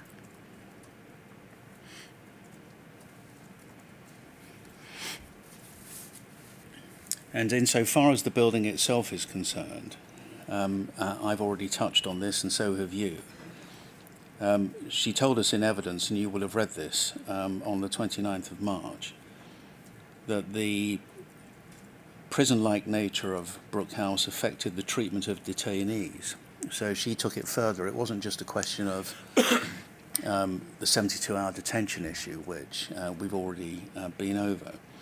But she said it's the symbolism of locking up people in a building that looks like a prison together with other features. The training materials, which she said originated from the prison estate, the mixing of TS F&Os, and what she called prisonization, which is a term you'll have read.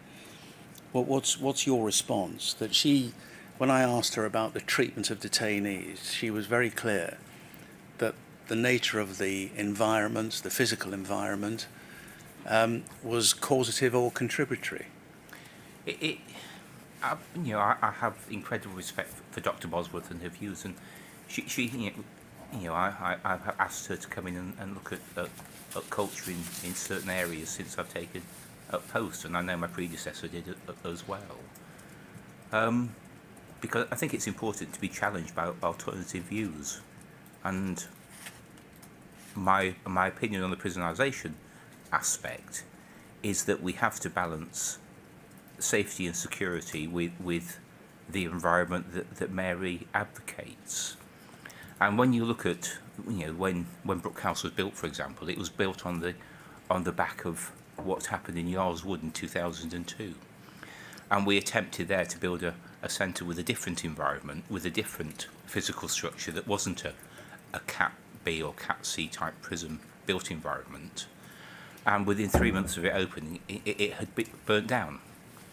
And the Home Office's favourite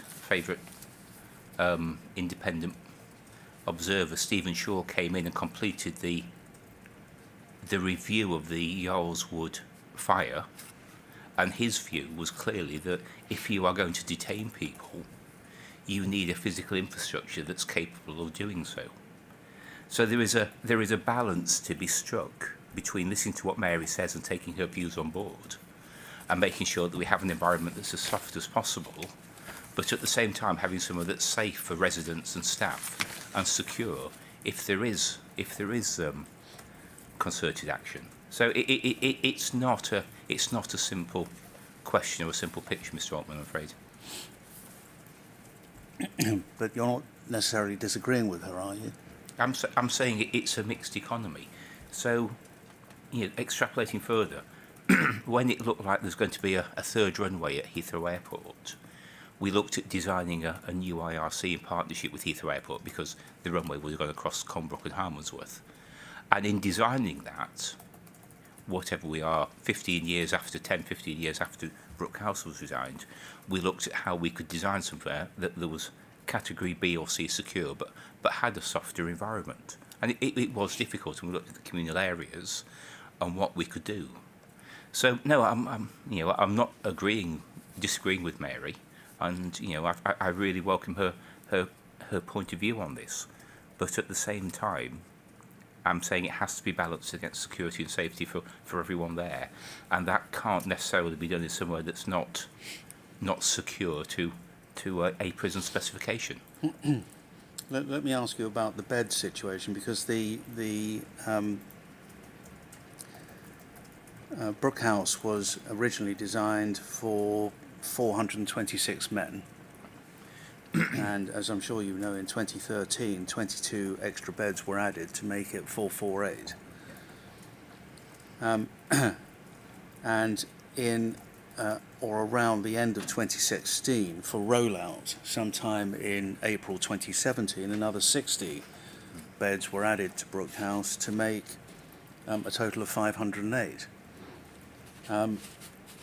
Do you think it's fair or unfair comment to suggest that the Home Office appears to have been squeezing value out of the estate in order to meet changes in policy? Again, I'm not sure that squeezing value is the right term to use, Mr. Altman. I'm not aware of the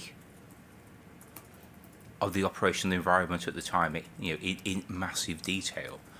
But if we needed additional beds, then there were a number of ways of providing them, and I'm sure that would have been reviewed and risk assessed and considered, and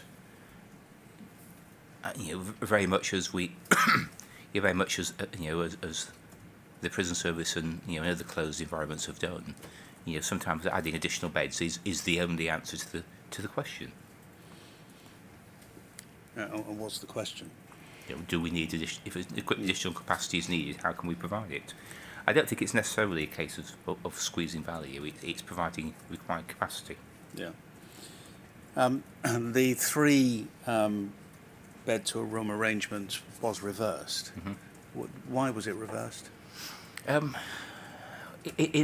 light of Stephen Shaw's second review in 2018, we considered how we were using the estate, and we made a number of changes. We took the 3rd beds out of centres, Gatwick and Heathrow. We closed Campsfield House because the rooms there were crowded, and I wasn't happy with them. And we put an operating cap of 80% occupancy on a centre, except in exceptional circumstances. So we changed our approach to it, but we were able to do so.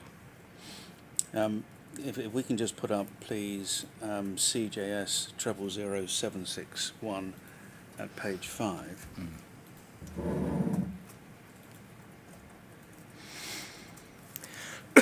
This is the HMIC report you'll see for the 31st October to 11th November 2016 inspection. And if we go to page 5, you'll see the penultimate paragraph there reads, "This report makes a number of detailed recommendations about the treatment of detainees and the conditions in which they are held.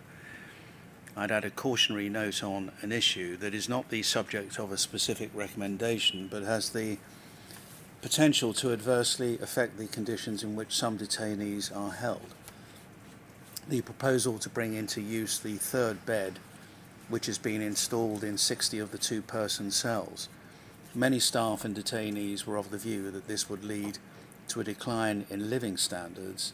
This is a view shared by inspectors, and you'll know that Peter Clark, if we just scroll down, signed off this report in January 2017, but he wasn't the only one, because back in January 2016, which was the time of the first Shaw report, he was clearly dead against it. Why do you think the Home Office went ahead, regardless of Stephen Shaw's view expressed in his first report in January 2016, and in light of the comments made by Peter Clark in the report dated January 2017? I don't know, Mr. Rock, because I wasn't there at the time, but I can speculate that extra capacity was needed, and that options were reviewed. Did you regard it as a mistake to have added 60 beds to Brookhouse? I couldn't characterise it as a mistake, no, because I didn't know I don't know what the options were at the time. If you were faced with a number of options, it may have been the best option. It may not have been. I simply don't know.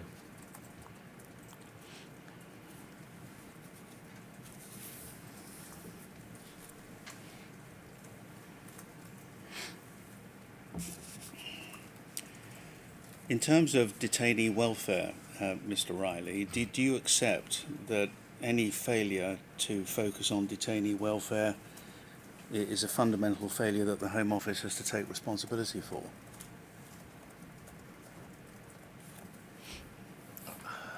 Sorry, in what way? So it's a slightly large question, sorry, Mr. Watman, if I'm not understanding it properly. Any failure, do you accept that any failure to focus on detainee welfare is a fundamental one that the Home Office ultimately has to take responsibility for? Yeah, I'm clear that actually, I am responsible for the welfare of those in detention. So yes, I accept that. Have you considered why it might be that the Home Office on-site staff were so oblivious to the ill treatment and abuse that was going on there? I think I've touched on this in what I've said in my apology at the top. We didn't have enough staff on site, and that's not just Brookhouse. That was other centres as well. And in previous, I've attended inquests in the past and from historic cases and apologised for the same issue. We didn't have the right number of staff on site, and the staff we did have were focused on two different competing jobs. So, that is a clear failing, and I put my hand up to that. Why do you think it was that there were insufficient staff on site at Brookhouse during the relevant period? Was it about money, other resources, or just no vision? Well, I don't think it was any of those. I don't think we had recognised at the time the potential impact of the competing priorities. Yeah.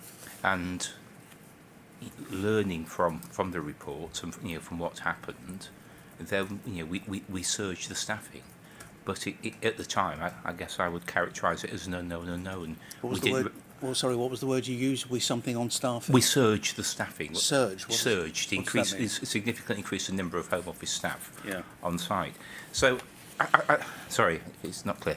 I think at the time it was an unknown. I don't think that people realised what the impact of having that number of staff would be until it became clear. And it goes right through my statement. The Home Office staff on site and the Home Office leadership did not realise what was happening. And I'm sure you're prepared to agree they ought to have done. I think locally, I don't hold the local staff to blame for that, because I don't think we gave them sufficient resource, and the job we gave them was, in hindsight, and it's a lot easier to look at this in hindsight 5 years later, the job was too demanding. Whether or not that could have reasonably recognised at the time, I don't know. I wasn't in post. No, but the Home Office leadership, that's really what I'm driving at, not the staff so much, but the Home Office leadership, they ought to have known what was going on. It was their job to, surely. I'm not sure. There are times, I think, Mr. Robin, that is it reasonable to expect it? And I'm not sure it was. They thought that the staff were doing the job to the best of their abilities, and they had the competing priorities. I think what we can expect of the Home Office leadership is what we saw, that when the problem became apparent, they acted decisively in dealing with it. Yeah, but you'll agree, won't you, Mr. Riley, that mistreatment of detainees was nothing novel. In 2017, there'd been mistreatment in other centres, so the Home Office must have been alive to the fact that staff members of private contractors, which is what we're dealing with, were sometimes, I suggest, out of control and mistreating detainees. It was nothing new, was it? And that's why I'm suggesting that the leadership should have been alive to it. I say that my opinion now is that the leadership believed that the staff at Brookhouse were doing the job to the best of their ability, and that if they had noticed abuse taking place there, would have raised it. No. So it's as simple as that. But are you not prepared to accept that those in leadership positions should have been more alert to the possibility that abuse does take place and can take place, and therefore it is reasonable to suggest they ought to have been aware, they ought to have made it their business? Well, I can't speak for my predecessor in what action she took at the time, but I do know that she's an incredibly principled and professional leader who visited the sites and was absolutely determined that people in her care were treated properly as well. But I'm sure she reasonably expected that if staff had seen things locally, they would have reported it to her. They didn't, and therefore they didn't. She didn't get it reported to her. You know, it's a circle we've been round. Was it a reasonable expectation? Well, at the end of the day, she would hope her staff would report things back. But if they didn't see it, they couldn't report it. Then the failure is systemic, isn't it? I think that the failure is in the way we had the site set up and the number of staff, and it didn't just fail here; it failed at other sites, as you've alluded to, and we have learnt from that now. How confident are you that you've learned from that now, Mr. Riley? I am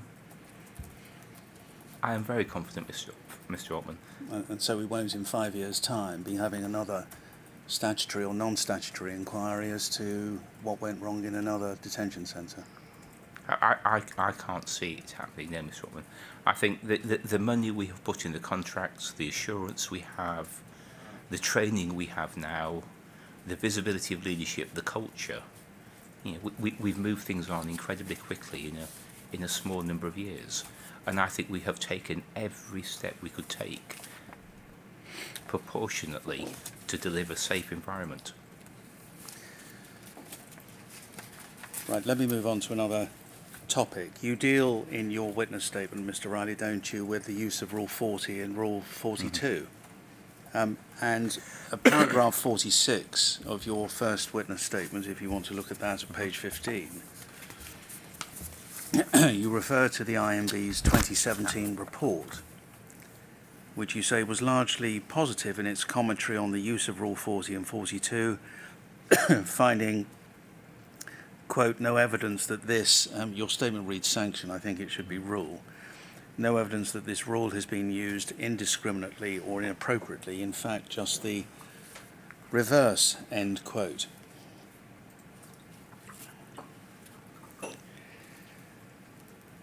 But did you appreciate that the report in 2017 expressed concerns that mentally unwell detainees were being held in the CSU on Rule 40? I can't recall that, Mr. Altman. Well, let us put up, please, on the screen, VER 000138 at page 14. And this is a report you refer to at length, isn't it, in your annex to the second statement, because of its content. And if we look at paragraph 6.5, in last year's report, we raised concerns about the use of the CSU for detainees with mental health issues. Those concerns remain, and it is clear that some detainees with mental health issues are held in the CSU on Rule 40. When the nature of their behaviour and its impact on staff and fellow detainees makes it impossible for them to remain on normal location. The CSU is not an appropriate location for detainees with mental health problems, and as we said last year, in the Brookhouse context, it simply represents the least worst available option, providing a temporary place of last resort and safety which helps to protect the individual and the general detainee population. And indeed, it was also raised in 2016. Can we, Zainab, put up IMB 000121 at page 16?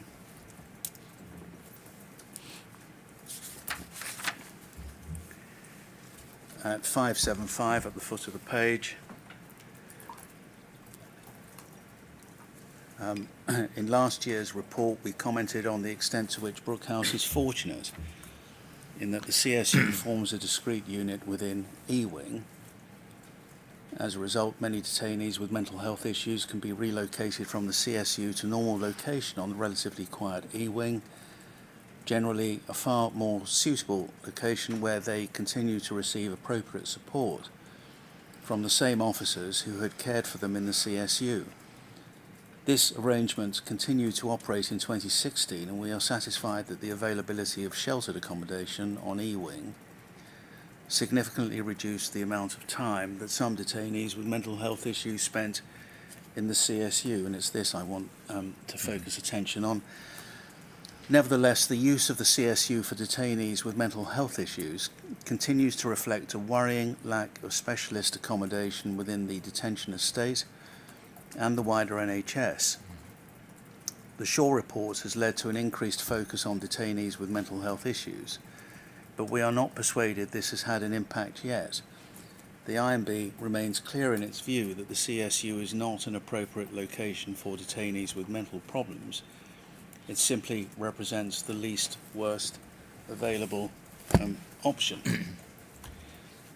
So in both years, the IMB was emphasising that the conditions of the CSU were poor and unsuitable for such vulnerable detainees. Do you accept those concerns must have been known to the Home Office? The concerns that were set out in the report were, yes, because we would have published an action plan based on the reports. Yeah. Yes. Well, the Home Office was privy to these reports, obviously, and you say the Home Office must have published action plans, but certainly from 2016 to 2017, the two reports we have just seen, nothing can have happened, can it? I can't comment because I say I wasn't there. I don't know what we had attempted to do. Have we got the action plan that we can bring up? Not that I know. Because they are all published. Well, I'm sure, Mr. Riley, if there was one, maybe you can fish that out for us and send it to the inquiry after your evidence is completed. I'm happy to go fishing. Maybe there is one and I've not seen it, but if there isn't, perhaps you would help us with it. But the point remains, I mean, I've just taken you to two IMB reports, separated by a year in effect. One is for 2016, one for 2017. And the IMB is complaining about the same thing in the second as it was in the first, which rather suggests that even if there was an action plan, nothing changed. Can't you agree with that? The repeat comments are a concern. Yeah. I accept that. Let me then go to another issue, please. Separate, but in some regards related. Let's put up on screen CJS 000676, please.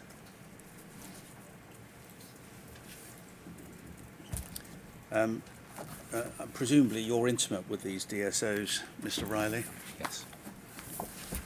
Are you responsible for their authorship or not? I mean, who authors these things? So they're authored by a combination of operational and policy colleagues, but I signed them all off before they're published. Yeah.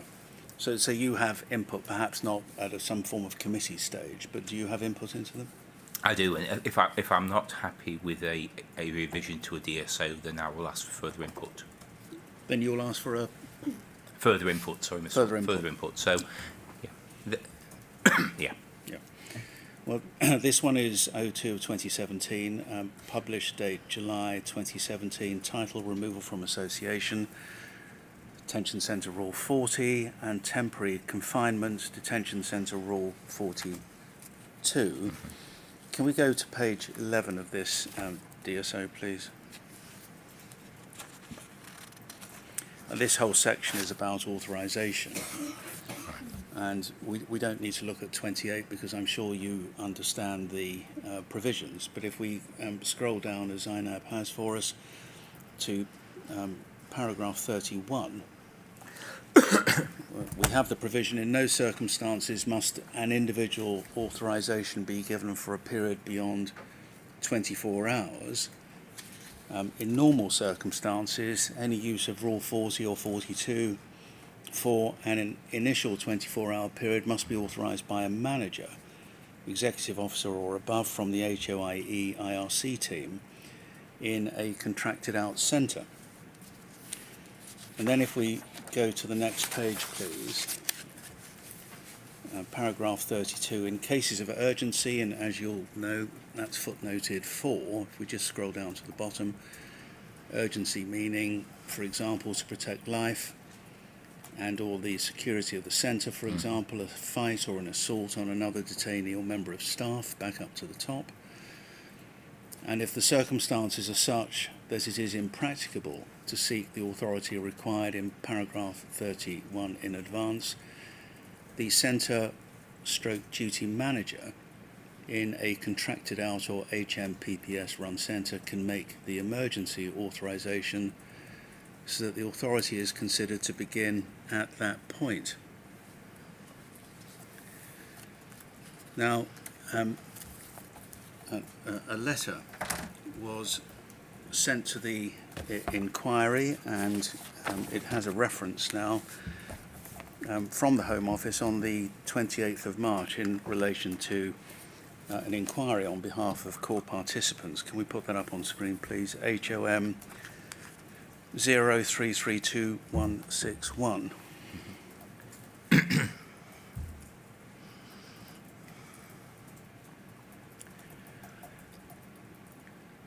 We write in response, I mean, you're familiar with this letter, Mr. Riley, I assume? Yeah. We will write in response to your email dated the 15th of March pertaining to the delegation of certain powers. The position is set out clearly in Detention Services Order 02/2017, namely, and what I just read out is quoted there. And then at point 3, the Home Office expects this DSO to be followed, although, as Duncan Lewis observes, it is possible to obtain a formal delegation of powers and duties under Rule 65. It is, however, respectfully highlighted that the question of whether a failure to follow this or an absence of particular paperwork would result in an unlawful decision for lack of appropriate authorization cannot be a matter for determination by this inquiry. So, do you agree the effect of the letter is to say that the DSO, the particular detention sentence,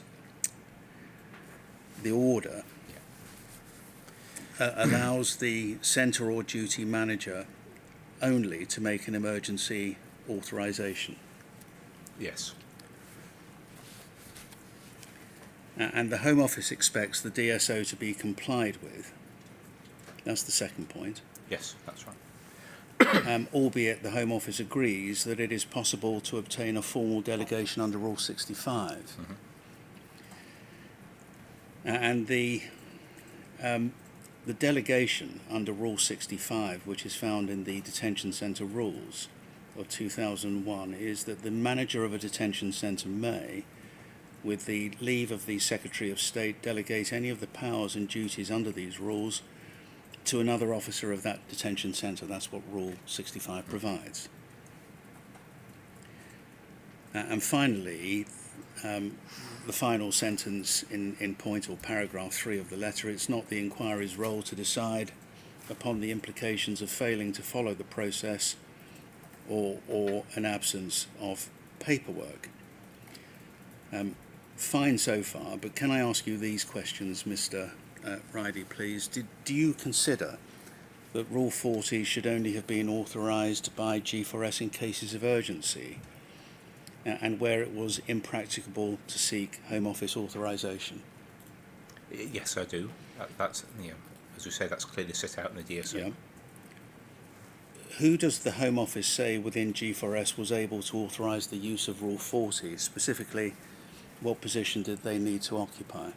As it says in the DSO, sorry, it's the centre manager or the duty manager, and that depends. The duty manager depends on the time of day, on the day of week. Yeah.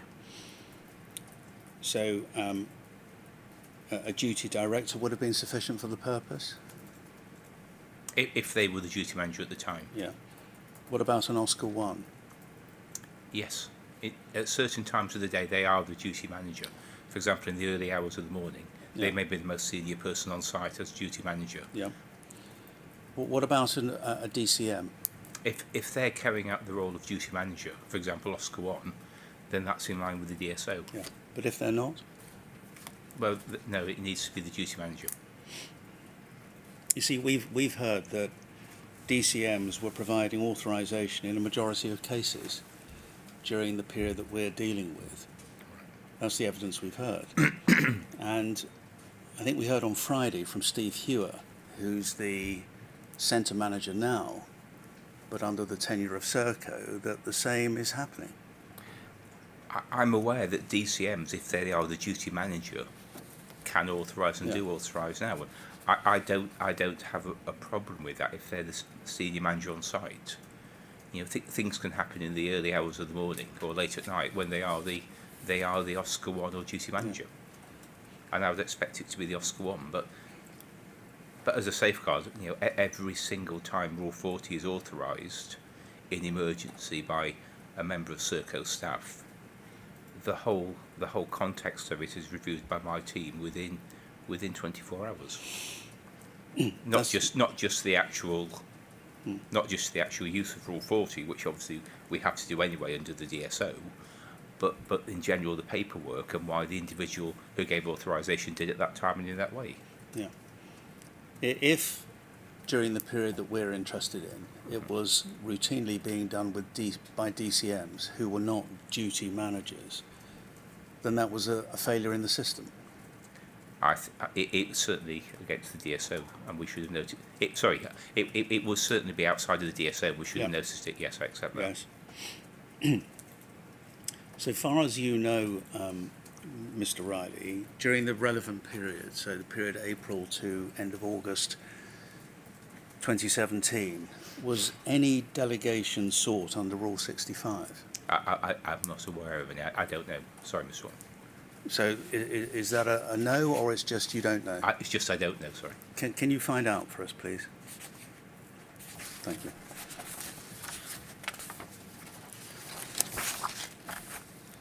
Let me just ask you something on a discrete topic, which I'm asked to ask you on behalf of some of the core participants. Yeah. D643 is or was a detainee at Brookhouse, and on the 22nd of February he gave evidence to the effect that he had in his possession 2 mobile phones, one of which was operated on a 3G network and another was given to him by Brookhouse staff. And he describes phone blackouts around the time of charter flights where Brookhouse phones didn't work but his 3G phone did.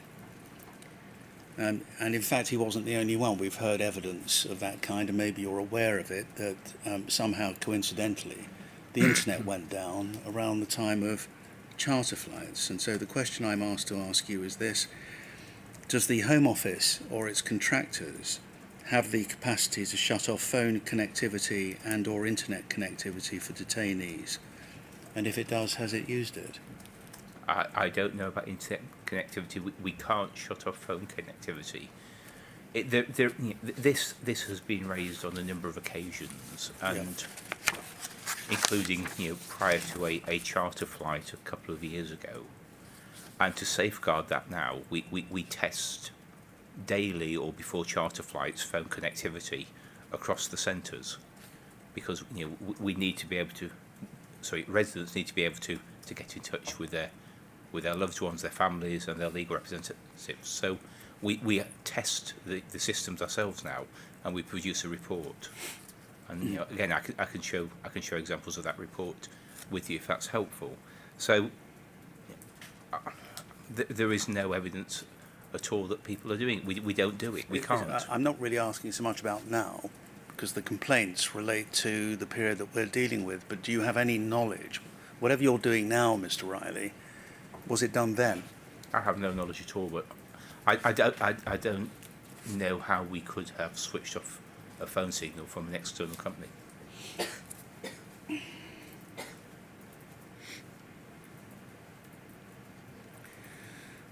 Right, let me move on. As I said, that was just a discrete topic I have been asked to ask you about. And I want to look at really what lessons are being learned on behalf of the inquiry. And I'm sure you'll agree that given it's the Home Office's responsibility to prevent abuse and ill treatment at Brookhouse, do you accept it is your responsibility, the Home Office's responsibility, to investigate and understand what happened and to learn lessons from it to avoid the same issues recurring? Yes, I do. No question about that, is there really? And in your role now, Mr. Riley, do you make it your business to make yourself aware of past abuse scandals and recommendations made to the Home Office? I do. I think there's in some ways almost a statute of limitations about how far I will go back. But yes, I do. Well, how far do you go back? It depends on the issue and whether there is still relevance today. So, for example, there was a couple of very, very difficult inquests I attended recently where they went back a number of years, and I felt there was relevant to look into the circumstances. It's not a hard and fast rule, I don't think, Mr. Altman. And whose job is it to ensure that recommendations are followed through? Ultimately, it's my responsibility. Yeah. And do you have a team under you to help you with that? I have various teams to deliver outcomes recommendations. So it varies. We have a first line assurance team who look at recommendations in centres. The new operating contracts mean that the recommendations for external bodies, HMIP or others, have to be implemented by the supplier. I have a second line assurance team who look at thematic reviews and dip sample the performance locally.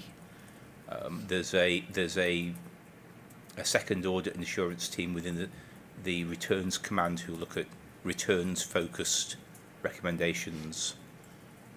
I have a security audit and assurance teams that looks at security and use of force recommendations, and I have a corporate oversight team that helps coordinate all this. Yeah. So there's various teams that all report into me in some way that look at this.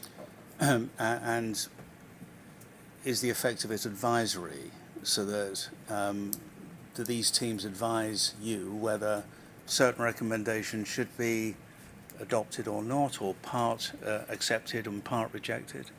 How does that work? No, those teams, sorry if I was misleading them, those teams are to look at the recommendations we've accepted to make sure that they're being delivered. All right, well, let's go a stage backwards. How are recommendations accepted or rejected? What's the process behind that? So when a recommendation is made, my team, my corporate oversight team, my operational teams will work with the policy teams who are responsible for the recommendation to review it and to see whether it's deliverable or not. And some recommendations we accept and deliver in full. Some can only be partially accepted for various reasons, and some we don't accept. Yeah. And all of that, as far as you're concerned, has been set out in the annex. So you've looked at various past reports, you've looked at the recommendations and explained which have been accepted, which have not, and why not. Yes. And for certain types of reports, for example, Inspectorate of Prisons or Imb reports, we publish our findings and our action plans. Yeah. All right.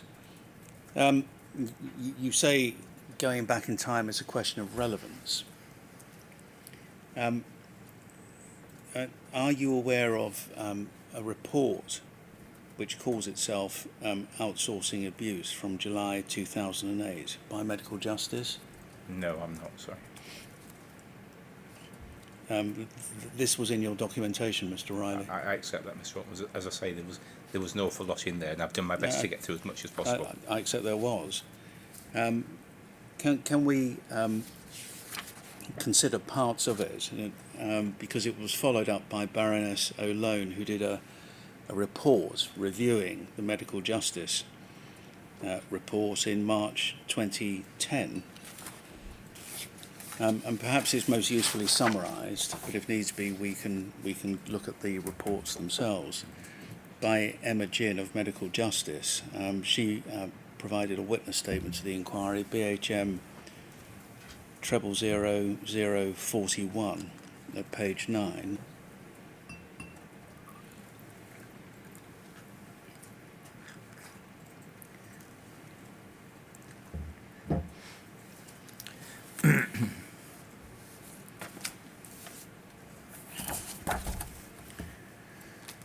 If we scroll down to the bottom, you'll see the heading, Outsourcing Abuse, State-Sanctioned Violence during the Detention and Removal of Asylum Seekers, as I say, dated 2008. And if we go to the next page at the top,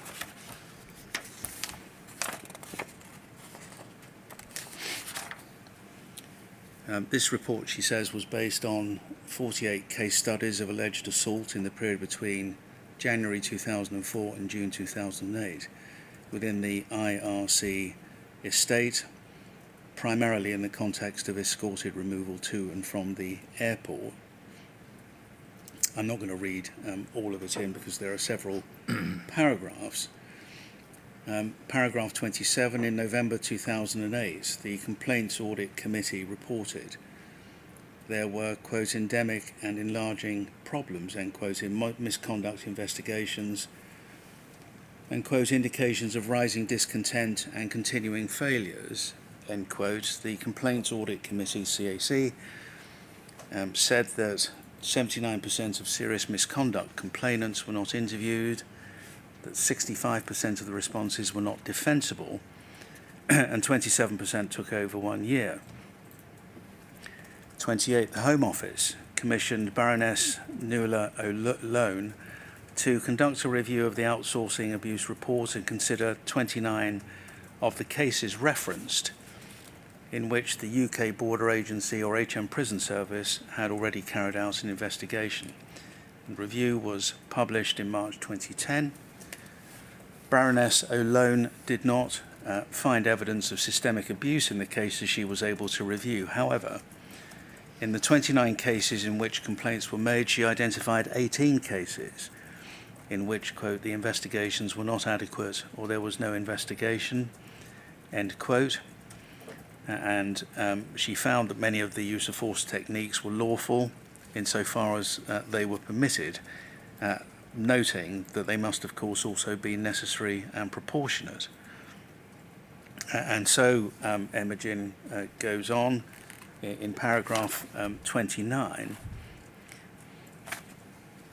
and at 30, she adds this: Baroness O'Lone also concluded that there was, quote, inadequate management of the use of force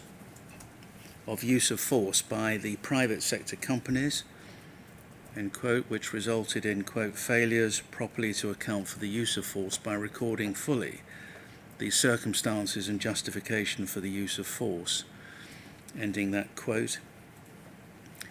And then to paragraph 31, in all she made 22 recommendations in respect of the management of removals and the complaints investigation process, 6 of which related to the use of force and handcuffing, including, quote, a review of the control and restraint techniques and of the guidance used to determine what improvements could be made. Such a review should encompass consideration of control and restraint training and the physical techniques used in mental health establishments, end quote.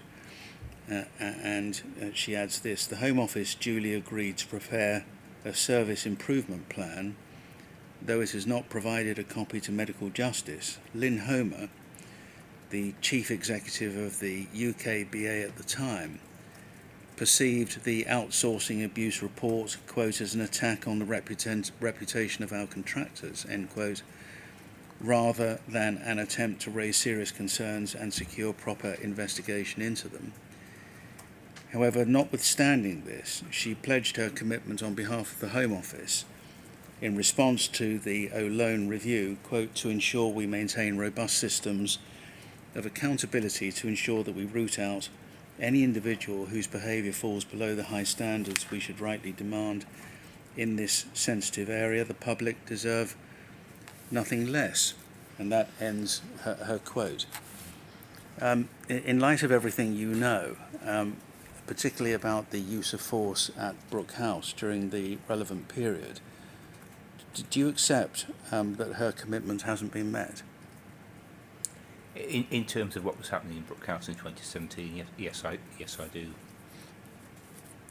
As you accept, 2010, when Baroness O'Lone produced her review report, that was 7 years before Panorama exposed what was happening at Brookhouse. Does that suggest to you, Mr. Riley, before your time perhaps, but are you prepared to accept that there has been a failure by the Home Office to manage private sector companies in their treatment of detainees and the use of their detention powers? I think that's an incredibly wide statement, Mr. Altman. What I do think is that... It was actually a question rather than a statement. Well, It was whether you sorry, think... well, in that case, then the answer is no. So it felt like a statement. I think that's incredibly wide-ranging, and as you know, we've seen a number of the documents you've put on screen and are in the evidence packs that independent bodies have complimented at times the quality of the work that private sector suppliers have carried out. It's not a one-size-fits-all. We can't minimise what happened at Brookhouse in 2017. We've got to learn from it. But equally, we can't be throwing the baby out with the bathwater and ignoring the good work that took place as well. Paraphrasing Shakespeare on that. It's the good is often interred in the bones, Mr. Altman, Yeah. in what our suppliers do. So I can't agree with the scope of your question. So put another way, as a question, are you confident that during the relevant period the Home Office was adequately managing G4S?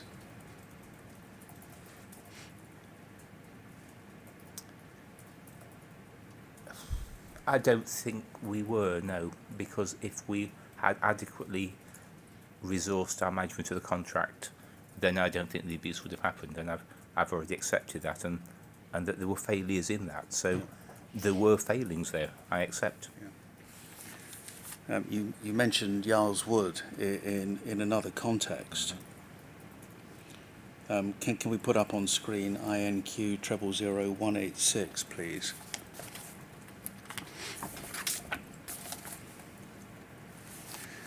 And this appears to be a summary report about Yarl's Wood. Mm-hmm. Have you had an opportunity to look at this, Mr. Riley? I'm sorry, Mr. Upman, no, I haven't. You haven't.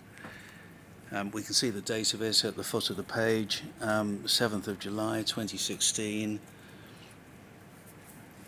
If we go, please, to page 6 to begin with,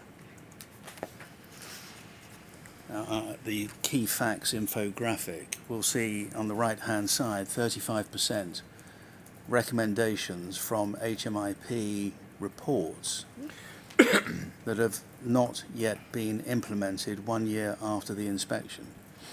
Do you have any explanation for that? No, it would be helpful to have more detail with that set. The recommendations we've accepted, or the total recommendations, including ones that we haven't accepted or only partially accepted.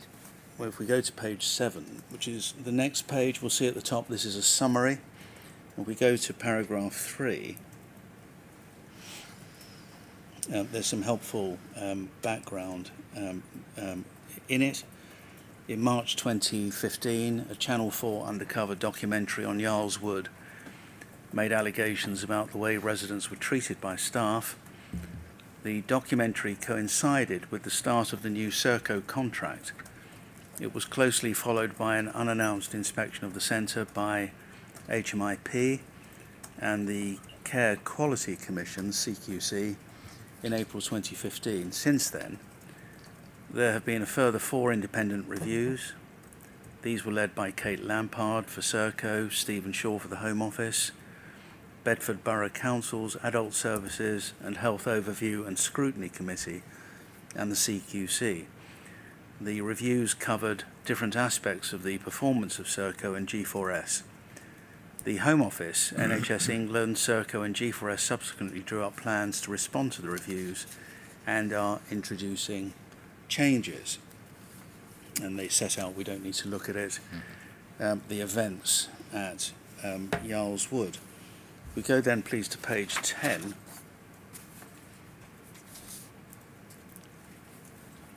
Under key findings, designing the service specification, the Home Office did not reflect lessons from previous inspections when it agreed the service specification with Serco.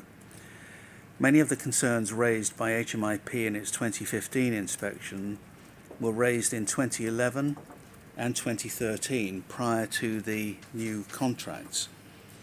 For example, HMIP identified issues with the quality of Rule 35 reporting, the process for identifying vulnerable residents, and the role of male staff in searching female residents' rooms. At the time of the 2015 report, 59% of the 2013 report's recommendations hadn't been achieved, with little evidence that issues had been tackled until recently. And then at page 12, paragraph 14, G4S. G4S has been slow to meet its contractual obligations for training. G4S was required to provide staff with appropriate training on IRCs. Rule 35 assessments are specific to IRCs, so people who hadn't worked in IRCs need training about them. The HMIP repeatedly issued recommendations to address weaknesses in the Rule 35 process during inspections in 2011, 2013, and again in 2015. However, neither commissioners nor contractors acknowledged the urgency addressing these main recommendations. NHS England eventually provided training to GPs in July 2015, almost a year after the G4S contract started. G4S was also required to provide training to all staff at Yarl's Wood on mental health issues. NHS England did not require in the first 6 months of the contract whether G4S was providing mental health training to Serco staff. G4S offered training to Serco staff in April 2015, 7 months after the start of the contract, but Serco wasn't able to take it up until October 2015. Training is now offered on a monthly basis. And then please, finally, if we go to page 13, paragraph 18 under the heading Progress since the reviews. There has been some significant progress since the independent reviews, although 35% of the recommendations from HMIP's 2015 inspection haven't yet been implemented. In particular, there have been improvements to healthcare facilities, the gender balance of operational staff, adult safeguarding, and the residential regime. The CQC re-inspected healthcare at Yarl's Wood in May 2016 and found that all the required improvements had been made, and there was only one area requiring further work, and the paragraphs, relevant paragraphs, are there set out. Not very encouraging, is it, Mr. Riley? No, as I say, I accept that. I have accepted that back in 2015 we didn't have sufficient resource. Can you speak up a bit, please? So yes, I've accepted that back in 2015, Mr. Altman, we didn't have sufficient resource dedicated in the centres to make sure that recommendations were being delivered, and that the staff in the centres were being torn between operational jobs, induction, and the issuing of papers, and the review of compliance with recommendations. Yeah. And we've moved to change that. I say we have an independent team now, and as I set out to you earlier, a number of independent second line assurance bodies, and finally that it's into the contracts, as I think Mr. Hewer himself acknowledged, that the suppliers have to deliver third party recommendations now. So yes, I accept that it's not a great picture from 2015, No. but I do think that the Home Office has learnt from that and has brought in a new regime and different levels of assurance to make sure that we do better now. It just seems to provide a picture of a persistent failure to follow recommendations, doesn't it, Mr. Riley? No, it's not just about G4S or the private contractors. I'm focusing my attention on the Home Office. Mm. And are you telling us that the issue is one of resource and there is nothing else to see there? I'm not saying that. I'm saying that I wasn't there at the time. I don't know what the recommendations were, how easy or difficult they were to follow, but I did agree it is, on the face of these reports, a quite sad picture in in progress, and that's why the Home Office, has put the resource we have now into improving the situation. Well, Chair, it's a little early, but I want to take Mr. Riley to another report, but it will take me longer than 5 minutes. So can I suggest 2 o'clock? Thank you. Thank you, Mr. Riley. 2 o'clock.